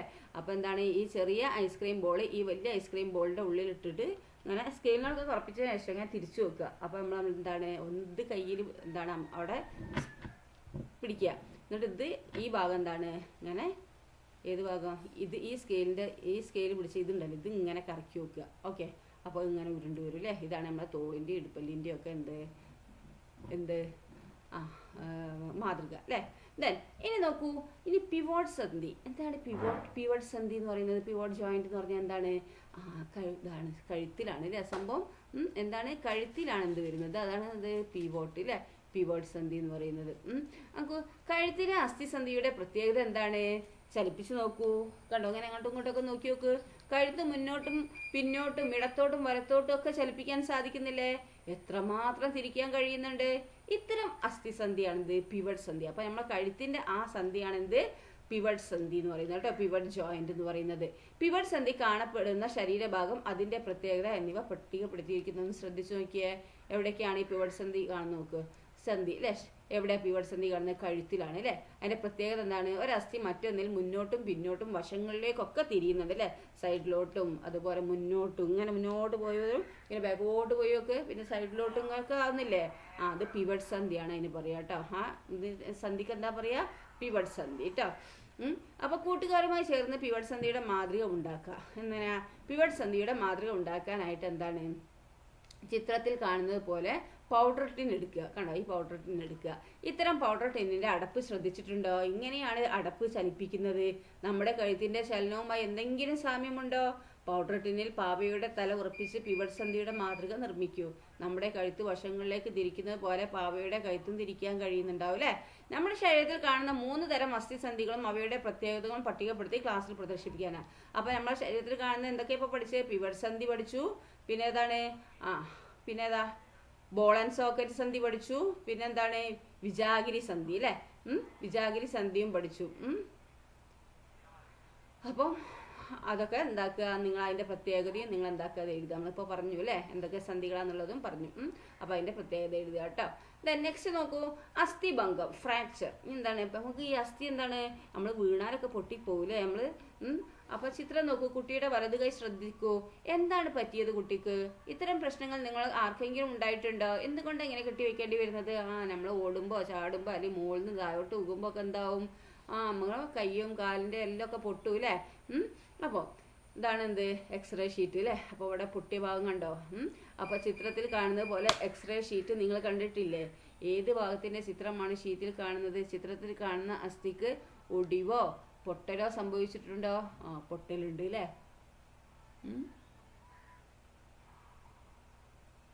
ഓക്കെ, ഇനി അസ്ഥിഭംഗം ഫ്രാക്ചർ എന്താണ്? അസ്ഥിക്ക് സംഭവിക്കുന്ന പൊട്ടലിനും ഒടിവിനും അസ്ഥിഭംഗം എന്ന് പറയുന്നു. അപ്പോൾ എന്താണ് അസ്ഥിഭംഗം എന്ന് പറഞ്ഞാൽ എന്താണ്? അസ്ഥിക്ക് സംഭവിക്കുന്ന എന്താണ് പൊട്ടലിനും ഒടിവിനും അസ്ഥിഭംഗം എന്ന് പറയുന്നു. അസ്ഥിഭംഗം 3 തരത്തിൽ സംഭവിക്കുക. അസ്ഥിഭംഗം എന്താണ്? 3 തരത്തിലാണ് സംഭവിക്കുന്നത് അല്ലേ. അസ്ഥിക്ക് പൊട്ടലോ ഒടിവോ ഉണ്ടാവുകയോ അസ്ഥികൾക്ക് സ്ഥാനഭ്രംശം സംഭവിക്കുകയോ ചെയ്യുന്ന അസ്ഥിഭംഗമാണെന്ത്? ലഘുഭംഗം, സിമ്പിൾ ഫ്രാക്ചർ എന്ന് പറയുന്നത്. എന്താണ് പറയുന്നത് നോക്കിയേ. അസ്ഥിക്ക് സംഭവിക്കുന്ന പൊട്ടലിനും ഒടിവിനാണെന്ത് അസ്ഥിഭംഗം എന്ന് പറയുന്നത്. ഈ അസ്ഥിഭംഗം എന്താ 3 തരത്തിൽ സംഭവിക്കും അല്ലേ. ഏതൊക്കെയാണ്? ഒന്ന് നോക്കിയാൽ അസ്ഥിക്ക് പൊട്ടലോ ഒടിവോ ഉണ്ടാവുകയോ അസ്ഥികൾക്ക് എന്താണ് അങ്ങോട്ടോ അങ്ങോട്ടോ നീങ്ങിപ്പോവുകയോ ചെയ്യുന്ന അസ്ഥിഭംഗമാണെന്ത്? ലഘുഭംഗം. ഒന്നത്. ഇനി അസ്ഥി പൊട്ടി മാംസപേശികളെ തുളച്ച് പുറത്തേക്ക് വരുന്ന അസ്ഥിഭംഗമാണെന്ത്? വിഷമഭംഗം എന്ന് പറയുന്നത്, കോമ്പൗണ്ട് ഫ്രാക്ചർ എന്ന് പറയുന്നത് അല്ലേ. ഇതിൽ അസ്ഥിഭംഗത്തോടൊപ്പം പുറമേക്ക് മുറിവും ഉണ്ടായിരിക്കും. ഇത് കോമ്പൗണ്ട് ഫ്രാക്ചറിൽ, അതായത് ഈ വിഷമഭംഗത്തിൽ എന്താണ് അസ്ഥിക്ക് പൊട്ടലിനോടൊപ്പം തന്നെ എന്താ പുറമേക്ക് മുറിവും ഉണ്ടാവും അല്ലേ. ശരീരത്തിലെ ആന്തരാവയവങ്ങൾക്ക് സമീപം സംഭവിക്കുന്ന വിഷമഭംഗമാണെന്ത്? സങ്കീർണ ഭംഗം. അപ്പോൾ എന്താണ് നമ്മളെ ശരീരത്തിന്റെ ഉള്ളിലുള്ള ആ സമീപത്ത് സംഭവിക്കുന്ന ആ പൊട്ടലിനാണ് എന്ത് വരുന്നത്? സങ്കീർണ ഭംഗം, കോംപ്ലിക്കേറ്റഡ് ഫ്രാക്ചർ എന്ന് പറയുന്നത് അല്ലേ. അപ്പൊ ഇത്തരം സന്ദർഭങ്ങളിൽ അസ്ഥി ഒടിഞ്ഞ് ആന്തരാവയവങ്ങൾക്ക് ക്ഷതം സംഭവിക്കുന്നു. ഓക്കെ, അപ്പൊ ഏതൊക്കെയാണ് അസ്ഥിഭംഗം? ലഘുഭംഗം, വിഷമഭംഗം, സങ്കീർണ ഭംഗം അല്ലെ. അപ്പൊ ലഘുഭംഗം എന്ന് പറഞ്ഞാൽ ജസ്റ്റ് ഒന്ന് പൊട്ടുന്നതിന് അല്ലെ, അല്ലെങ്കിൽ എന്താണ് ഒന്ന് സ്ഥാനഭ്രംശം സംഭവിക്കുക, അങ്ങോട്ടും ഇങ്ങോട്ടൊന്നും മാറിപ്പോവുക. മറ്റേ വിഷമഭംഗം എന്ന് പറയുന്നത് അസ്ഥി പൊട്ടി എന്താണ് പുറത്തേക്ക് തുളച്ച് കയറുക അല്ലെ, മാംസപേശികളെ തുളച്ച് പുറത്തേക്ക് വരുന്ന അസ്ഥിഭംഗമാണിത് വിഷമഭംഗം അല്ലെ. പിന്നെ സങ്കീർണഭംഗം എന്ന് പറഞ്ഞാൽ എന്താ? ശരീരത്തിലെ ആന്തരികാവയവങ്ങൾക്ക് സമീപം സംഭവിക്കുന്ന വിഷമഭംഗമാണിത് സങ്കീർണഭംഗം കേട്ടോ. ഓക്കെ, ഇത്തരം സന്ദർഭങ്ങൾ എന്താണ്? അസ്ഥി ഒടിഞ്ഞ് ആന്തരാവയവങ്ങൾക്ക് എന്താണ്? ക്ഷതവും സംഭവിക്കും അല്ലെ സങ്കീർണഭംഗത്തിൽ. വിവിധ തരം അസ്ഥിഭംഗങ്ങളെ കുറിച്ച് കുറിപ്പ് തയ്യാറാക്കി ക്ലാസ്സിൽ അവതരിപ്പിക്കുക. അസ്ഥിക്ക് പൊട്ടലോ ഒടിവോ സംഭവിക്കാൻ സാധ്യതയുള്ള സന്ദർഭങ്ങൾ നിങ്ങൾക്ക് എഴുതാം കേട്ടോ. ഇന്ന് നോക്കിയാൽ നമുക്ക് എന്താ എല്ലോ ഇതെന്തെങ്കിലും പൊട്ടിയുണ്ടോ എന്നൊക്കെ നോക്കലുണ്ട് അല്ലേ. നമുക്ക് അറിയില്ല ഇത് പൊട്ടിയുണ്ടോ, നല്ല വേദനയൊക്കെ കഴിക്കും അല്ലേ. പക്ഷെ നമുക്ക് പൊട്ടിയുണ്ടോ എന്നൊക്കെ അറിയണമെങ്കിൽ എന്താണ്? എക്സ്റേ എന്ന് പറഞ്ഞൊരു സംഭവം ഉണ്ട് കേട്ടോ. അതെന്താണ്? നമ്മൾ ഷോപ്പിൽ പോയിട്ട് എന്താണ് എക്സ്റേ എടുത്തിട്ട് എന്താണ് ഹോസ്പിറ്റലൊക്കെ പോയിട്ട് എക്സ്റേ എടുക്കും അല്ലേ. 1800 എന്നാണ് ഇപ്പോൾ എക്സ്റേ കണ്ടുപിടിച്ചതെന്ന് നോക്കിയേ. 1895 ജർമ്മൻ ഭൗതിക ശാസ്ത്രജ്ഞനായ വിൽഹെം കോൺറാഡ് റോഡ്ജൻ ആണ് എക്സ്റേ കണ്ടെത്തിയത് കേട്ടോ. മനുഷ്യന്റെ കൈകളിലെ അസ്ഥികളുടെ ഫോട്ടോഗ്രാഫിക് ചിത്രം എക്സ്റേ ഉപയോഗിച്ചെടുത്തത് റോഡ്ജൻ ആണ്. അപ്പോൾ ആരാണ് ഈ മനുഷ്യന്റെ കൈകളിലെ അസ്ഥികളുടെ ഫോട്ടോഗ്രാഫിക് ചിത്രം എടുത്തിരിക്കുന്ന എക്സ്റേ? അത് ഈ റോഡ്ജൻ ആണ് അല്ലേ. എന്നാണ് 1895 അദ്ദേഹം അത് കണ്ടെത്തിയത് അല്ലേ. മാംസപേശികളിലൂടെ കടന്നു പോകുന്നതും എല്ലുകളിലൂടെ കടന്നു പോകാത്തതുമാണെന്ത്? എക്സ്റേ. എന്താണ്? മാംസപേശിയിലൂടെ നമുക്കിപ്പോൾ എക്സ്റേ എടുക്കുമ്പോൾ എന്താണ്? നമ്മളെ ഈ മാംസമൊന്നും കാണൂല അല്ലേ, നമ്മളെ ഈ തോലും തൊന്നും കാണൂല, നമ്മളെ സ്കിന്നൊന്നും കാണൂല. പിന്താ കാണുക? എല്ല് മാത്രമേ കാണുള്ളൂ അല്ലേ. അപ്പോൾ എന്താണ്? എല്ലുകളിലൂടെ കടന്നു പോകൂല, പക്ഷെ മാംസപേശികളിലൂടെ കടന്നു പോകുന്നതാണെന്ത്? എക്സ്റേ അല്ലേ. ഇതാണ് എക്സ്റേ ഷീറ്റ് കണ്ടിട്ടുണ്ടാവും അല്ലേ. അസ്ഥിഭംഗം സംഭവിച്ചിട്ടുണ്ടെന്ന് എങ്ങനെയാണ് നമ്മൾ മനസ്സിലാക്കുന്നത്? പരിക്കേറ്റ ഭാഗത്ത് നല്ല വേദന ഉണ്ടാവും കേട്ടോ. പിന്നെന്താണ്? പരിക്കേറ്റ ഭാഗം അനക്കാൻ പ്രയാസമായിരിക്കും. പിന്നെ സമാന ഭാഗങ്ങളുമായുള്ള വ്യത്യാസം ഉണ്ടാവും അതായത് കൈമലാണെങ്കിൽ മറ്റേ കൈ നോക്കുക, അപ്പോൾ എന്തെങ്കിലും വ്യത്യാസം ഉണ്ടോ നോക്കുക. അപ്പോൾ എന്താണ് വ്യത്യാസം ഉണ്ടെങ്കിൽ എന്താണ്? അസ്ഥിഭംഗം വന്നിട്ടുണ്ടെന്ന് അർത്ഥം അല്ലേ. കാര്യങ്ങളുണ്ടെങ്കിൽ എന്താക്കണം? ഇക്കാര്യങ്ങളുണ്ടെങ്കിൽ ഉടനെ എന്താക്കണം? നമുക്ക് ഫസ്റ്റ് എയ്ഡ് കൊടുക്കണം കേട്ടോ, പ്രഥമ ശുശ്രൂഷ നൽകണം. ഓക്കെ, എന്താണ് ഈ പ്രഥമ ശുശ്രൂഷ? ഫസ്റ്റ് എയ്ഡ് എന്നൊക്കെ കേട്ടില്ല നിങ്ങൾ? അപ്പോൾ അസ്ഥിഭംഗം സംഭവിച്ച ഒരാൾക്ക് എന്ത് പ്രഥമ ശുശ്രൂഷയാണ് നൽകുക? പരിക്കേറ്റ ഭാഗത്ത് അനക്കം തട്ടിയാൽ എന്താ സംഭവിക്കുക? എങ്ങനെയാണ് അനക്കാതെ നിർത്തുക? നിങ്ങളുടെ ആശയങ്ങൾ പങ്കുവെക്കൂ. അപ്പോൾ നോക്കിയാൽ പരിക്കേറ്റ ഭാഗത്ത് എന്താണ്? അനക്കം തട്ടിയാൽ എന്താ സംഭവിക്കുക? കൂടുതൽ അത് പൊട്ടിപ്പോകൂലേ, അല്ലെങ്കിൽ കൂടുതൽ അങ്ങോട്ടോ ഇങ്ങോട്ടൊക്കെ നീങ്ങിപ്പോവാൻ ചാൻസ് ഉണ്ട് അല്ലേ. അപ്പോൾ അത് അനക്കാതെ നിർത്തണം. അപ്പോൾ എന്താണ്? പരിക്കേറ്റ ഭാഗം ചലിപ്പിക്കാതെ സൂക്ഷിക്കണം. എന്താണ്? പരിക്കേറ്റ ഭാഗം എന്താക്കണം? ചലിപ്പിക്കാതെ സൂക്ഷിക്കുക അല്ലേ. അതിനായി എന്താക്കണം? പരിക്കേറ്റ ഭാഗം സ്പ്ലിന്റ് ഉപയോഗിച്ച് കെട്ടാം. എന്താണ്? സ്പ്ലിന്റ് ഉപയോഗിച്ച്. സ്പ്ലിന്റ് എന്ന് പറഞ്ഞാൽ എന്താണ് നോക്കാം നമുക്ക് അല്ലേ. അപ്പോൾ പരിക്കേറ്റ ഭാഗം എന്താണ്? ചലിപ്പിക്കാതെ സൂക്ഷിക്കുക. അതിനായി എന്താക്കണം? പരിക്കേറ്റ ഭാഗം സ്പ്ലിന്റ് ഉപയോഗിച്ച് കെട്ടാം. ഈ മരം, ലോഹം, പ്ലാസ്റ്റിക് എന്നിവയിൽ ഏതെങ്കിലും കൊണ്ട് നിർമ്മിച്ച ഉറപ്പുള്ള താങ്ങ് പലക കൊണ്ട് എന്താക്കുക? സ്പ്ലിന്റ് ഉണ്ടാക്കണം അല്ലേ. മരോ അല്ലെങ്കിൽ എന്താണ് ലോഹോ അല്ലെങ്കിൽ പ്ലാസ്റ്റിക് ഏതെങ്കിലും നിർമ്മിച്ച ഉറപ്പുള്ളൊരു താങ്ങു പലക കൊണ്ട് എന്താണ് സ്പ്ലിന്റ് ഉണ്ടാക്കണം അല്ലേ. പരിക്കേറ്റ ഭാഗം ചലിപ്പിച്ച് നോക്കാൻ പാടില്ല. പരിക്കേറ്റ ഭാഗം എന്താക്കരുത്? ചലിപ്പിക്കരുത് അല്ലേ. അസ്ഥിഭംഗം സംഭവിച്ച ഒരാൾക്ക് എന്താക്കുക? പ്രഥമ ശുശ്രൂഷ നൽകിയ ശേഷം ഉടൻ ആശുപത്രിയിൽ എത്തിക്കണം. ഓക്കെ. പിന്നെ മരം, ലോഹം, പ്ലാസ്റ്റിക് എന്നിവയിൽ ഏതെങ്കിലും കൊണ്ട് നിർമ്മിച്ചുള്ള ഉറപ്പുള്ള താങ്ങുപലക കൊണ്ടാണ് സ്പ്ലിന്റ് ഉണ്ടാക്കേണ്ടത്. പിന്നെന്താ? പരിക്കേറ്റ ഭാഗം ചലിപ്പിച്ച് നോക്കാൻ പാടില്ല. അസ്ഥിഭംഗം സംഭവിച്ച ഒരാൾക്ക് എന്താക്കുക? വേഗം ഫസ്റ്റ് എയ്ഡ് നൽകിയ ശേഷം ഉടൻ ആശുപത്രിയിൽ എത്തിക്കണം കേട്ടോ. ഓക്കെ, ഇനി ചിത്രം നിരീക്ഷിച്ച് എങ്ങനെയാണ് സ്പ്ലിന്റ് ഇടുന്നതെന്ന് മനസ്സിലാക്കുക. ആവശ്യ സന്ദർഭങ്ങളിൽ മുതിർന്നവരുടെ സഹായത്തോടെ ഇങ്ങനെ ചെയ്യുമല്ലോ. അപ്പോൾ ചിത്രം നിരീക്ഷിക്കുക, എങ്ങനെയാണ് സ്പ്ലിന്റ് ഇടുന്നത് മനസ്സിലായല്ലോ. കണ്ടോ? ഇങ്ങനെയല്ലേ. ആവശ്യ സന്ദർഭങ്ങൾ എന്താണ്? 2 പലക ഇങ്ങനെ വെക്കുക, പിന്നെ എന്താക്കുക? അങ്ങനെ വെച്ചിട്ട് എന്താക്കുക? നമ്മളെ കൈമേൽ കൂട്ടി യോജിപ്പിക്കുക അല്ലേ. താഴെ പറയുന്ന സന്ദർഭം നോക്കൂ. പ്രവർത്തനമായി ക്ലാസ്സിൽ അഭിനയിക്കുക. കളിക്കുന്നതിനിടെ വീഴുന്ന കുട്ടി, കാലിൽ നല്ല വേദന, അസ്ഥിഭംഗം പരിശോധന, പ്രഥമ ശുശ്രൂഷ നൽകലും ആശുപത്രിയിൽ എത്തിക്കലുമാണ് അല്ലേ. അപ്പോൾ അവതരണങ്ങൾ ഗ്രൂപ്പുകൾ പരസ്പരം വിലയിരുത്തുക. എന്നിട്ട് ഡോക്ടർ പറയുന്നത് ശ്രദ്ധിക്കുക. എല്ലിന് പൊട്ടലുണ്ട്, കമ്പി ഇടണം എന്ന് പറഞ്ഞില്ലേ. അപ്പോൾ പൊട്ടിയ അസ്ഥിഭംഗം കമ്പിയിട്ട് സ്ക്രൂ ചെയ്ത് ഉറപ്പിച്ചിരിക്കുന്നത് കണ്ടോ ഇവിടെ.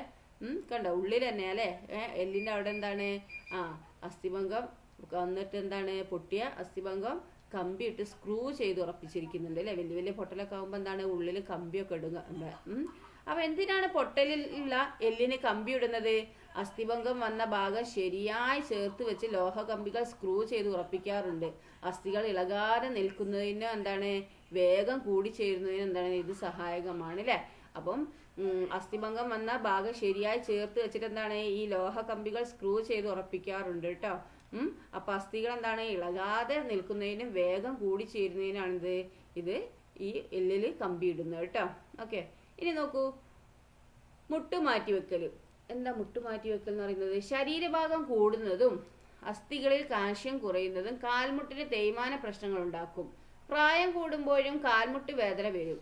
വൈദ്യപരിശോധനയ്ക്ക് ശേഷം അസുഖമുള്ളതോ തേയ്മാനം വന്നതോ ആയ കാൽമുട്ടിലെ അസ്ഥികൾ നീക്കം ചെയ്യുകയും പകരം സെറാമിക്, ലോഹം, പ്ലാസ്റ്റിക് എന്നിവ ഉൾപ്പെടുന്ന കൃത്രിമ കാൽമുട്ട് സ്ഥാപിക്കുകയും ചെയ്യുന്നതാണിത് മുട്ടുമാറ്റിവെക്കൽ. ഇത് 20 വർഷം വരെ ഫലപ്രദമായി പ്രവർത്തിക്കും. കാൽമുട്ട് മാറ്റിവെക്കൽ ശസ്ത്രക്രിയയ്ക്ക് ശേഷം പുതിയ കാൽമുട്ടിൽ ചെറിയ ചില അസ്വസ്ഥതകൾ അനുഭവപ്പെടാം. മരുന്നുകൾ ഉപയോഗിച്ചും ഫിസിയോതെറാപ്പിയിലൂടെയും ഇത് മാറ്റിയെടുക്കാവുന്നതാണ്. അപ്പൊ എന്താണ് നമുക്ക് മുട്ടുമാറ്റിവെക്കൽ എന്ന് പറഞ്ഞ സംഭവമുണ്ട്. മുട്ടുമാറ്റിവെക്കൽ എന്താണ് ശരീരഭാഗം കൂടുന്നതും അസ്ഥികളിൽ കാൽഷ്യം കുറയുന്നതും എന്താണ് കാൽമുട്ടിന് തേയ്മാന പ്രശ്നങ്ങൾ ഉണ്ടാകും. അപ്പൊ പ്രായം കൂടുമ്പോഴും കാൽമുട്ട് വേദന വരും. വൈദ്യപരിശോധനയ്ക്ക് ശേഷം അസുഖമുള്ളതോ തേയ്മാനം വന്നതോ ആയ കാൽമുട്ടിലെ അസ്ഥികൾ എന്താണ് നീക്കം ചെയ്യുകയും ചെയ്യും അല്ലെ ചെയ്യുകയും പകരം എന്താണ് സെറാമിക്, ലോഹം, പ്ലാസ്റ്റിക് എന്നിവ ഉൾപ്പെടുന്ന ഒരു കൃത്രിമ കാൽമുട്ട് സ്ഥാപിക്കുകയും ചെയ്യുന്നതാണിത് മുട്ടുമാറ്റിവെക്കൽ കേട്ടോ. ഇത് 20 വർഷം വരെ ഫലപ്രദമായി പ്രവർത്തിക്കും. കാൽമുട്ട് മാറ്റിവെക്കൽ ശസ്ത്രക്രിയയ്ക്ക് ശേഷം എന്താണ് പുതിയ കാൽമുട്ടിൽ ചെറിയ ചില അസ്വസ്ഥതകൾ അനുഭവപ്പെടും. കാൽമുട്ട് മാറ്റി വെച്ചതിന് ശേഷം എന്താണ് പുതിയ കാൽമുട്ടിൽ ചെറിയ അസ്വസ്ഥതകളൊക്കെ ഉണ്ടാവും. നമ്മളെ ശരീരത്തിലുള്ള അല്ലല്ലോ, പുതിയ വെച്ചല്ലേ, അപ്പൊ നമുക്ക് എന്താണ് ചെറിയ അസ്വസ്ഥതകൾ ഉണ്ടാവും. മരുന്നുകൾ ഉപയോഗിച്ചും ഫിസിയോതെറാപ്പിയിലൂടെയൊക്കെ എന്താണ് ഇത് മാറ്റിയെടുക്കാൻ പറ്റും. ഓക്കെ, ഇനി നോക്കൂ അസ്ഥികളുടെ ആരോഗ്യത്തിന്. എന്താണ് അസ്ഥികളുടെ ആരോഗ്യത്തിന്? നമ്മൾ ആഹാരം ആരോഗ്യത്തിന് എന്ന പാഠത്തിൽ പോഷക ഘടകങ്ങളെ കുറിച്ച് നിങ്ങൾ പഠിച്ചിട്ടുണ്ട് അല്ലെ. അസ്ഥികളുടെ ആരോഗ്യത്തിന് ആവശ്യമായ ധാതുക്കൾ ഏതൊക്കെയാണ്? ഇവ ഏതെല്ലാം ഭക്ഷ്യവസ്തുക്കളിൽ നിന്ന് ലഭിക്കുക? നമുക്ക് ചർച്ച ചെയ്യാം. എല്ല്, പല്ല് എന്നിവയുടെ ആരോഗ്യത്തിന് ആവശ്യമായ പോഷക ഘടകങ്ങളും അവയടങ്ങിയ ആഹാരവും പട്ടികപ്പെടുത്താനാണ് പറഞ്ഞിരിക്കുന്നത്. എല്ല്, പല്ല് എന്നിവയുടെ ആരോഗ്യത്തിന് ആവശ്യമായ പോഷക ഘടകങ്ങൾ ഏതൊക്കെയാണ്? അപ്പൊ പോഷകഘടകം എന്താ? കാൽഷ്യം വേണം. പിന്നെന്താണ് കാൽഷ്യം എന്താണ് ബലവും നൽകുക, ഘടനയും ബലവും നൽകുന്ന കാൽഷ്യമാണ് അല്ലെ. പാൽ ഉൽപ്പന്നങ്ങളും ഇലക്കറികളൊക്കെ എടുക്കുക. പിന്നെ വൈറ്റമിൻ ഡി വേണം. കാൽഷ്യം ശരീരത്തിലേക്ക് ആഗിരണം ചെയ്യാൻ സഹായിക്കുന്നു അല്ലെ. സൂര്യപ്രകാശവും മുട്ട, മീനൊക്കെ വൈറ്റമിൻ ഡിയിലേക്ക് കിട്ടുന്നത് അല്ലെ. പിന്നെന്താണ് വൈറ്റമിൻ ഡി എന്താണ് സൂര്യപ്രകാശത്തിലൂടെയും മുട്ടയിലൂടെയും മീനിലൂടെയാണ് എന്ത് വൈറ്റമിൻ ഡി ശരീരത്തിലേക്ക് കിട്ടുന്നത് അല്ലെ. പിന്നെ ഫോസ്ഫറസ് വേണം. അപ്പൊ calcium, vitamin D, phosphorus, vitamin K, magnesium ഇതൊക്കെയാണ് എന്ത് പോഷക ഘടകങ്ങൾ അല്ലെ. ഇനി പോഷക ഘടകങ്ങൾ അടങ്ങിയ ആഹാര പദാർത്ഥങ്ങൾ എന്തൊക്കെയാണ്? കാൽഷ്യത്തിന് കിട്ടണമെങ്കിൽ പാല്, ഇലക്കറികൾ അല്ലെ, പാലുൽപ്പന്നങ്ങളും ഇലക്കറികളൊക്കെ കഴിക്കണം. പിന്നെ വൈറ്റമിൻ ഡി കിട്ടണമെങ്കിൽ എന്താണ് സൂര്യപ്രകാശവും മുട്ട, മീനൊക്കെ അല്ലെ. പിന്നെന്താ മത്സ്യം. ഫോസ്ഫറസ് കിട്ടണമെങ്കിൽ മത്സ്യം, മാംസം, പരിപ്പ് വർഗ്ഗങ്ങളൊക്കെ കഴിക്കണം. പിന്നെന്താണ് ബദാം, അണ്ടിപ്പരിപ്പ്, ധാന്യങ്ങളൊക്കെ കഴിച്ചാൽ എന്താണ് അതും എന്താണ് വൈറ്റമിൻ കെയും മഗ്നീഷ്യം കിട്ടാൻ കേട്ടോ. അപ്പൊ ആഹാര പദാർത്ഥങ്ങൾ എന്തൊക്കെ എഴുതാം നമുക്ക്? ബദാം എഴുതാം, അണ്ടിപ്പരിപ്പ് എഴുതാം, ധാന്യങ്ങൾ എഴുതാം, മത്സ്യം, മാംസം, പരിപ്പ് വർഗ്ഗങ്ങൾ, സൂര്യപ്രകാശം, മുട്ട, മീന്, പിന്നെന്താണ് പാലുൽപ്പന്നങ്ങൾ, ഇലക്കറികൾ കേട്ടോ. ഓക്കെ, ദെൻ നിങ്ങൾക്ക് സ്കൂളിൽ പാലും മുട്ടയും തരുന്നത് എന്തിനാന്ന് മനസ്സിലായല്ലോ. അപ്പൊ നിങ്ങളുടെ അസ്ഥികളുടെ ആരോഗ്യത്തിന് അത് ആവശ്യമാണ് കേട്ടോ. ഓക്കെ, ഇനി ചെവിക്കുള്ളിലും അസ്ഥികൾ. എന്താണ് ചെവിക്കുള്ളിലും അസ്ഥികൾ? നമ്മുടെ ചെവിക്ക് 3 ഭാഗങ്ങളുണ്ട്. എന്താണ് നമ്മുടെ ചെവിയിൽ എന്താണ് 3 ഭാഗങ്ങളുണ്ട് അല്ലെ. അതിൽ മധ്യകർണത്തിൽ 3 ചെറിയ അസ്ഥികളുണ്ട്. മധ്യകർണത്തിൽ എന്താണ് 3 ചെറിയ അസ്ഥികളുണ്ട്. ഇവയാണെന്ത് മാലിയസ്, ഇൻകസ്, സ്റ്റേപ്പിസ്. ഇവയ്ക്ക് കമ്പനം ചെയ്യാൻ കഴിവുണ്ട്. ഇവയുടെ കമ്പനം മൂലമാണ് നാം ശബ്ദം കേൾക്കുന്നത്. ഇവ കമ്പനം ചെയ്യുമ്പോൾ ബാഹ്യകർണത്തിൽ നിന്ന് ആന്തരകർണത്തിലേക്ക് ശബ്ദം കൈമാറ്റം ചെയ്യപ്പെടുന്നു. നമ്മുടെ ശരീരത്തിലെ ഏറ്റവും ചെറിയ അസ്ഥി ഏതാണ്? സ്റ്റേപ്പിസ് ആണ് കേട്ടോ. ഏറ്റവും വലുത് ഏതാണ്? തുടയിലാണ് കേട്ടോ. അപ്പൊ നോക്കിയേ എന്താണ് ഇവിടെ പറയുന്നത് നോക്കിക്കേ. ചെവിക്കുള്ളിൽ അസ്ഥി ഉണ്ട് അല്ലെ. നോക്കിയേ ഇത് ഇൻകസ്, ഇത് മാലിയസ്, ഇത് സ്റ്റെപ്പിസ് അല്ലെ. നോക്കൂ ഇതെന്താണ്? ഇത് സ്റ്റെപ്പിസ് അല്ലെ. ഇതാണ് ഇത് ഏറ്റവും ചെറിയ അസ്ഥി ഏതാണ്? സ്റ്റേപ്പിസ് ആയ ഇത് കേട്ടോ. ഓക്കെ, പിന്നെന്താണ്? ഇത് ആന്തരകർണം, മധ്യകർണം, പിന്നെ ഇത് ബാഹ്യകർണം അല്ലേ, പുറത്തുള്ള ചെവിക്കുള്ള അസ്ഥികളാണ് ഇത് വരുന്നത് കേട്ടോ. അപ്പോൾ നമ്മൾക്ക് ചെവിക്ക് 3 ഭാഗമുണ്ട്. അതിൽ മധ്യകർണത്തിൽ എന്താണ് 3 ചെറിയ അസ്ഥികളുണ്ട് അല്ലേ. അപ്പം മധ്യകർണത്തിലുള്ള ഏതൊക്കെയാണ്? മാലിയസും ഇൻകസും സ്റ്റേപ്പിസും ആണ് കേട്ടോ. ഇവയ്ക്ക് കമ്പയർ ചെയ്യാൻ കഴിവുണ്ട് മധ്യകർണത്തിലുള്ള അല്ലേ, ഇൻകസ്, മാലിയസ്, സ്റ്റേപ്പിസ്. ഓക്കെ, പിന്നെന്താ പറയുന്നത് നോക്കിയേ, ഇവയുടെ കമ്പനം മൂലമാണ് നമ്മൾ ശബ്ദം കേൾക്കുന്നത്. ഇവ കമ്പനം ചെയ്യുമ്പോൾ ബാഹ്യകർണത്തിൽ എന്താണ് ആന്തരകർണത്തിലേക്ക് ശബ്ദം കൈമാറ്റം ചെയ്യപ്പെടുന്നു. നമ്മുടെ ശരീരത്തിലെ ഏറ്റവും ചെറിയ അസ്ഥി ഏതാണ്? സ്റ്റേപ്പിസ് കേട്ടോ. ഇനി ഏറ്റവും വലിയ അസ്ഥി ഏതാ? നമ്മളെ തൊടയിലാണ് കേട്ടോ. നമ്മളെ കാലിലെ തൊടയിലില്ല, അതാണ് ഏറ്റവും വലുത് കേട്ടോ, വലിയ അസ്ഥി. ദെൻ നോക്കൂ, അസ്ഥികൂടം പുറത്തും ഉണ്ട് അല്ലേ. ചിലതിറ്റിങ്ങൾ അസ്ഥികൂടം പുറത്താ. നോക്കി ഒച്ചിന്റെ കണ്ടോ. ഇതുവരെ നമ്മൾ ചർച്ച ചെയ്തതാണ് അസ്ഥികൂടുള്ള ജീവികളെ കുറിച്ചാണ് അല്ലെ, ഉള്ളിലുള്ള അസ്ഥികൂടമുള്ള ജീവികളെ കുറിച്ചാണ് അല്ലെ. അസ്ഥികൂടം ശരീരത്തിന് പുറത്ത് കാണുന്ന ജീവികളുണ്ടോ? ചിത്രത്തിൽ കാണുന്ന ജീവി ഏതാ? ഒച്ചാണ് അല്ലെ. ഇതിന്റെ അസ്ഥികൂടം എവിടെയാണെന്ന് നിരീക്ഷിച്ചിട്ടുണ്ട് ഇത്രയും കാലമായിട്ട് നിങ്ങൾ കണ്ടിട്ടുണ്ടാവും അല്ലെ. താഴെ നൽകിയിരിക്കുന്ന ജീവികളൊന്ന് നിരീക്ഷിക്കുക. ഇവയ്ക്ക് അസ്ഥികൂടമുണ്ടോ? ഇവയുടെ അസ്ഥികൂടം എവിടെയാണ് കാണപ്പെടുന്നത്? ശരീരത്തിനകത്തോ പുറത്തോ? ഈ ജീവികൾക്കെല്ലാം ബാഹ്യ അസ്ഥികൂടമാണുള്ളത് കേട്ടോ. ഇവയുടെ പേര് കണ്ടെത്തി എഴുതുക. ഓക്കെ, അപ്പോൾ എന്താണ് ഇത് എന്താ ഇതിൻ്റെയൊക്കെ പേര് ഇത് ഇതിനൊക്കെ എന്താണ്? ഇതൊക്കെ പുറത്താണ് ഇതിൻ്റെ അസ്ഥികൂടം വരുന്നത് അല്ലേ. എന്തൊക്കെയത്? ക്രാബാണ് അല്ലേ. പിന്നെ ഇതെന്താ? വണ്ട്, ചെമ്മീന്, പാറ്റ അല്ലെ, കൂറാന്ന് പറയും. ഇതെന്താണ്? പഴുതാര. ഇതെന്താണ്? ക്രാബ്. എന്താണ്? ഞണ്ട് അല്ലേ. ഓക്കെ, ഇനി പുറന്തോടുകൾ എങ്ങനെയാണ് ഈ ജീവികൾക്ക് പ്രയോജനകരമാകുന്നത്? ശരീരത്തെ സംരക്ഷിക്കുന്നതിനും പിന്നെന്താ ആകൃതി നൽകുന്നതിനും ശത്രുക്കളിൽ നിന്ന് രക്ഷ നേടുന്നതിനും ഒക്കെ എന്താണ് ഈ പുറന്തോടുകൾ സഹായിക്കുന്നുണ്ട് അല്ലെ. ശരീരത്തെ സംരക്ഷിക്കുന്നുണ്ട്, ആകൃതി നൽകുന്നുണ്ട്, ശത്രുക്കളിൽ നിന്ന് എന്താ രക്ഷ നേടുന്നുണ്ട് അല്ലെ ഈ പുറന്തോടുകൾ കൊണ്ട് അല്ലെ. അപ്പൊ പുറന്തോടുകൾ സഹായിക്കുന്നുണ്ടല്ലോ അല്ലെ. ശരീരത്തെ സംരക്ഷിക്കുന്നതിനും ആകൃതി നൽകുന്നതിനും ശത്രുക്കളിൽ നിന്ന് രക്ഷപ്പെടുന്നതിനൊക്കെ എന്താണ് ഈ പുറന്തോടുകൾ സഹായിക്കുന്നുണ്ട് ഈ ജീവികൾ അല്ലെ. ഇനി ബാഹ്യ അസ്ഥികൂടവും ആന്തരാസ്ഥികൂടവും ഉണ്ട് അല്ലെ. എക്സോസ്കെലിറ്റണും എൻഡോസ്കെലിറ്റണും. ഓക്കെ, എന്താണ് ബാഹ്യ അസ്ഥികൂടവും ആന്തരിക അസ്ഥികൂടവും നോക്കിയേ. ഒച്ച്, ചിലതരം വണ്ടുകൾ, ചിപ്പി, ഞണ്ട് തുടങ്ങിയ ജീവികൾക്ക് കട്ടി കൂടിയ പുറന്തോടുണ്ട് അല്ലെ. പഴുതാര, തേരട്ട, പാറ്റ, കൊഞ്ച് തുടങ്ങിയ ജീവികൾക്ക് താരതമ്യേന എന്താണ് കട്ടി കുറഞ്ഞ പുറന്തോടാണ് ഉള്ളത് അല്ലെ. ശരീരത്തിന് പുറത്തുള്ള ഇത്തരം ആവരണങ്ങൾ എന്താണ് ബാഹ്യ അസ്ഥികൂടം എന്ന് പറയുന്നു കേട്ടോ. അപ്പൊ ശരീരത്തിന് പുറത്തുള്ള ഇത്തരം ഈ ആവരണങ്ങളെയാണ് അല്ലെ, കട്ടി കുറഞ്ഞ ആ പുറന്തോടില്ലേ, അതിനെയാണ് ബാഹ്യ അസ്ഥികൂടം എന്ന് പറയുന്നത്. പൂച്ച, തവള, എലി, പശു, മനുഷ്യൻ തുടങ്ങിയ ജീവികൾക്ക് ശരീരത്തിനകത്താണ് അസ്ഥികൂടം അല്ലെ. ഇതെന്താണ്? ഉള്ളിലുള്ള അസ്ഥികൂടം, ആന്തരാസ്ഥികൂടമാണ് അല്ലെ. പുറത്തുള്ള അസ്ഥികൂടം എന്താണ്? ബാഹ്യ അസ്ഥികൂടം. ഉള്ളിലുള്ള അസ്ഥികൂടത്തിന് എന്താണ്? ആന്തരാസ്ഥികൂടമാണ് പറയുന്നത്. ഒരു ജീവിയിൽ തന്നെ ബാഹ്യ അസ്ഥികൂടവും ആന്തരാസ്ഥികൂടവും കാണപ്പെടുമോ? മുതല, ആമ എന്നീ ജീവികളിൽ ഏത് തരം അസ്ഥികൂടമാണ് കാണപ്പെടുന്നത്? ഊഹിച്ച് പറയൂ, ചിത്രങ്ങൾ നിരീക്ഷിക്കൂ. മുതലിന്റെ പുറത്തും ഉണ്ട് അകത്തും ഉണ്ട് അല്ലെ. അതുപോലെ കണ്ടോ, ഇതിൻ്റെ ഒന്നും തന്നെ അല്ലെ, പുറത്തും ഉണ്ട് അകത്തും ഉണ്ട് ആമൻ്റെ അല്ലെ. ആമ, മുതല, ചീങ്കണ്ണി തുടങ്ങിയ ജീവികളിൽ ആന്തരാസ്ഥികൂടവും ബാഹ്യ അസ്ഥികൂടവും ഉണ്ടെന്ന് മനസ്സിലായല്ലോ. ഓക്കെ, അപ്പോൾ ആമ എന്താണ് രണ്ടുള്ളത്, ആന്തരാസ്ഥികൂടവും ബാഹ്യ അസ്ഥികൂടവും ഉള്ള ജീവികൾ ഏതൊക്കെയാണ്?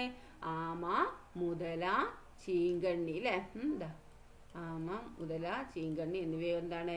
ആ രണ്ട് അസ്ഥികൂടവും ഉണ്ട് അല്ലെ. ആന്തരിക അസ്ഥികൂടവും ഉണ്ട്, ബാഹ്യ അസ്ഥികൂടവും ഉണ്ട്. ഓക്കെ, ദെൻ നിങ്ങൾക്ക് പരിചിതമായ ജീവികളെ ആന്തരാസ്ഥികൂടമുള്ളവ, ബാഹ്യാസ്ഥികൂടമുള്ളവ, ബാഹ്യാസ്ഥികൂടവും ആന്തരികാസ്ഥികൂടവും ഉള്ളവ എന്നിങ്ങനെ തരംതിരിക്കുക. അപ്പൊ നമ്മൾ പഠിച്ചില്ല ആന്തരാസ്ഥികൂടമുള്ളതൊക്കെയാണ് എന്താ മനുഷ്യരുണ്ട്, പശു, ആട്, പിന്നെന്താണ് പശു, ആട്, നമുക്കറിയുന്ന ജീവികളൊക്കെ ഉണ്ട് എഴുതുക അല്ലെ, ഉള്ളിലുള്ളതൊക്കെ അല്ലെ.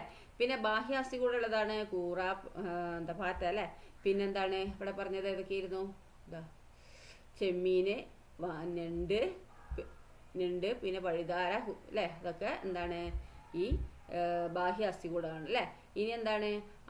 ആമ, മുതല, ചീങ്കണ്ണി ഒക്കെ എന്താണ്? രണ്ടും ഉള്ളതാണ്, ബാഹ്യാസ്ഥികൂടവും ആന്തരികാസ്ഥികൂടവും ഉള്ളത് കേട്ടോ. ഇനി നിങ്ങൾക്കറിയുന്ന എന്തൊക്കെയുണ്ട് അത് എഴുതിക്കോളൂ കേട്ടോ. ദെൻ നോക്കൂ, ബാഹ്യാസ്ഥികൂടം നോക്കിയേ. നട്ടലില്ലാത്ത മിക്ക ജീവികൾക്കും എന്താണ്? ബാഹ്യാസ്ഥികൂടമാണുള്ളത് കേട്ടോ. നട്ടലില്ലാത്ത മിക്ക ജീവികൾക്കും എന്താണ്? ബാഹ്യാസ്ഥികൂടമാണുള്ളത്. ബാഹ്യാസ്ഥികൂടമുള്ള ജീവികളിൽ ഏറ്റവും കൂടുതലുള്ളത് എന്താണ്? പ്രാണികളാണ് കേട്ടോ. ബാഹ്യാസ്ഥികൂടമുള്ള ജീവികളിൽ ഏറ്റവും കൂടുതലുള്ളത് എന്താണ്? പ്രാണികളാണ് കേട്ടോ. ബാഹ്യാസ്ഥികൂടം കാലക്രമേണ എന്താണ്? അവർ പൊഴിച്ച് കളയപ്പെട്ടേക്കാം. ആന്തരാസ്ഥികൂടം ഉള്ള ജീവികളിൽ ബാഹ്യാസ്ഥികൂടത്തിന് സമാനമായ ചില ഭാഗങ്ങളുണ്ട്. മത്സ്യങ്ങളുടെയും മൃഗങ്ങളുടെയും ചെതുമ്പലുകൾ, പക്ഷികളുടെ തൂവലുകൾ, ജന്തുക്കളിലെ രോമങ്ങൾ, നഖം, കൊമ്പ്, കുളമ്പ് എന്നിവയൊക്കെ അതിന് ഉദാഹരണമാണ് കേട്ടോ. അപ്പൊ എന്താണ് ഈ ബാഹ്യ അസ്ഥികൂടമുള്ള ജീവികളിൽ എന്താണ് ബാഹ്യാസ്ഥികൂടത്തിന് സമാനമായ ആന്തരാസ്ഥികൂടമുള്ള ജീവികളിൽ എന്താണ് ആ ബാഹ്യാസ്ഥികൂടത്തിന് സമാനമായ ചില ഭാഗങ്ങളുണ്ട്. ഏതാണ് നമ്മളിപ്പം എന്താണ് പശുവിനെ എടുക്കുകയാണെങ്കിൽ അതിന്റെ കൊമ്പ് അല്ലേ, അതെന്താണ് ബാഹ്യാസ്ഥികൂടാണ് അല്ലേ. അപ്പം മത്സ്യങ്ങളുടെയും മൃഗങ്ങളുടെയും എന്താ ചെതുമ്പലുകൾ പറയാൻ പറ്റും അല്ലേ. പിന്നെ പക്ഷികളുടെ തൂവല്, പിന്നെ ജന്തുക്കളുടെ രോമങ്ങൾ, പിന്നെന്താണ് നഖം, കൊമ്പ്, കുളമ്പ് എന്നിവയൊക്കെ എന്താണ് അതിന് ഉദാഹരണമാണ് കേട്ടോ. ഇനി ബാഹ്യാസ്ഥികൂട വിസ്മയങ്ങൾ ഒരുക്കാം. എന്താണ് താഴെ കൊടുത്ത ചിത്രങ്ങൾ നോക്കൂ. ഇത്തരം കരകൗശല വസ്തുക്കൾ കണ്ടിട്ടില്ലേ? ഇവയെല്ലാം ജീവഹാനി. അപ്പൊ താഴെ കൊടുത്ത ചിത്രങ്ങൾ നോക്കുക. ഇത്തരം കരകൗശല വസ്തുക്കൾ കണ്ടിട്ടുണ്ടാവും അല്ലെ. ഇവയെല്ലാം എന്താണ് ജീവഹാനി വന്ന പലതരം ജീവികളുടെ ബാഹ്യാസ്ഥികൂടം ഉപയോഗിച്ച് നിർമ്മിച്ചിട്ടുള്ളതാണ് അല്ലെ. കണ്ടോ ഇതിലെ എന്താണ് ഷെല്ലുകൾ അല്ലെ. കണ്ടോ കമ്മലൊക്കെ വെച്ചിരിക്കുന്ന ഷെല്ലിനോടൊക്കെ ഇതാണ് അല്ലേ. പിന്നെ നമുക്ക് എന്താണ് നമുക്ക് അക്കാൻ്റെ തോടിനോട് ഉണ്ടാക്കലുണ്ട്. പിന്നെ അത് ഇരുന്തിൻ്റെ തോടിനോട് ഉണ്ടാക്കും, ഷെല്ലിനോട് ഉണ്ടാക്കും അല്ലേ. പലരും പല കളറൊക്കെ കൊടുത്തിട്ട് ഉണ്ടാക്കാൻ പറ്റും അല്ലേ. അപ്പം നിങ്ങളുടെ ചുറ്റുപാടും ലഭ്യമാകുന്ന ഇത്തരത്തിലുള്ള ചിപ്പി, കക്ക, ശംഖ് തുടങ്ങിയ ബാഹ്യാസ്ഥികൂടങ്ങൾ ഉപയോഗിച്ച് കരകൗശല വസ്തുക്കൾ നിർമ്മിച്ച് വീട്ടിലും ക്ലാസ്സിലും ഒക്കെ എന്താക്കുക തൂക്കിയിടുക കേട്ടോ. ഇനി അപ്പം നിങ്ങളെ ചാപ്റ്റർ കഴിഞ്ഞു അല്ലേ. അപ്പോൾ നിങ്ങൾ എന്താക്കുക നന്നായി പഠിക്കുക, വായിച്ച് മനസ്സിലാക്കുക കേട്ടോ. അപ്പോൾ വായിച്ച് മനസ്സിലാക്കുക, കാണാപ്പാഠം പഠിക്കുകയല്ല വേണ്ട ചെല്ലണം. നിങ്ങൾ എന്താക്കുക മനസ്സിലാക്കുക, ഓരോന്നിൻ്റെ ഓരോ ജീവികളതും അതുപോലെ എന്തൊക്കെയാണ് അസ്ഥികൂടങ്ങൾ ഉള്ളതെന്നൊക്കെ നന്നായിട്ട് മനസ്സിലാക്കിയിട്ട് നിങ്ങൾ പഠിക്കുക കേട്ടോ. ഓക്കെ, നന്നായി പഠിച്ച് ഫുൾ മാർക്ക് തന്നെ വാങ്ങുക. Okay, thank you.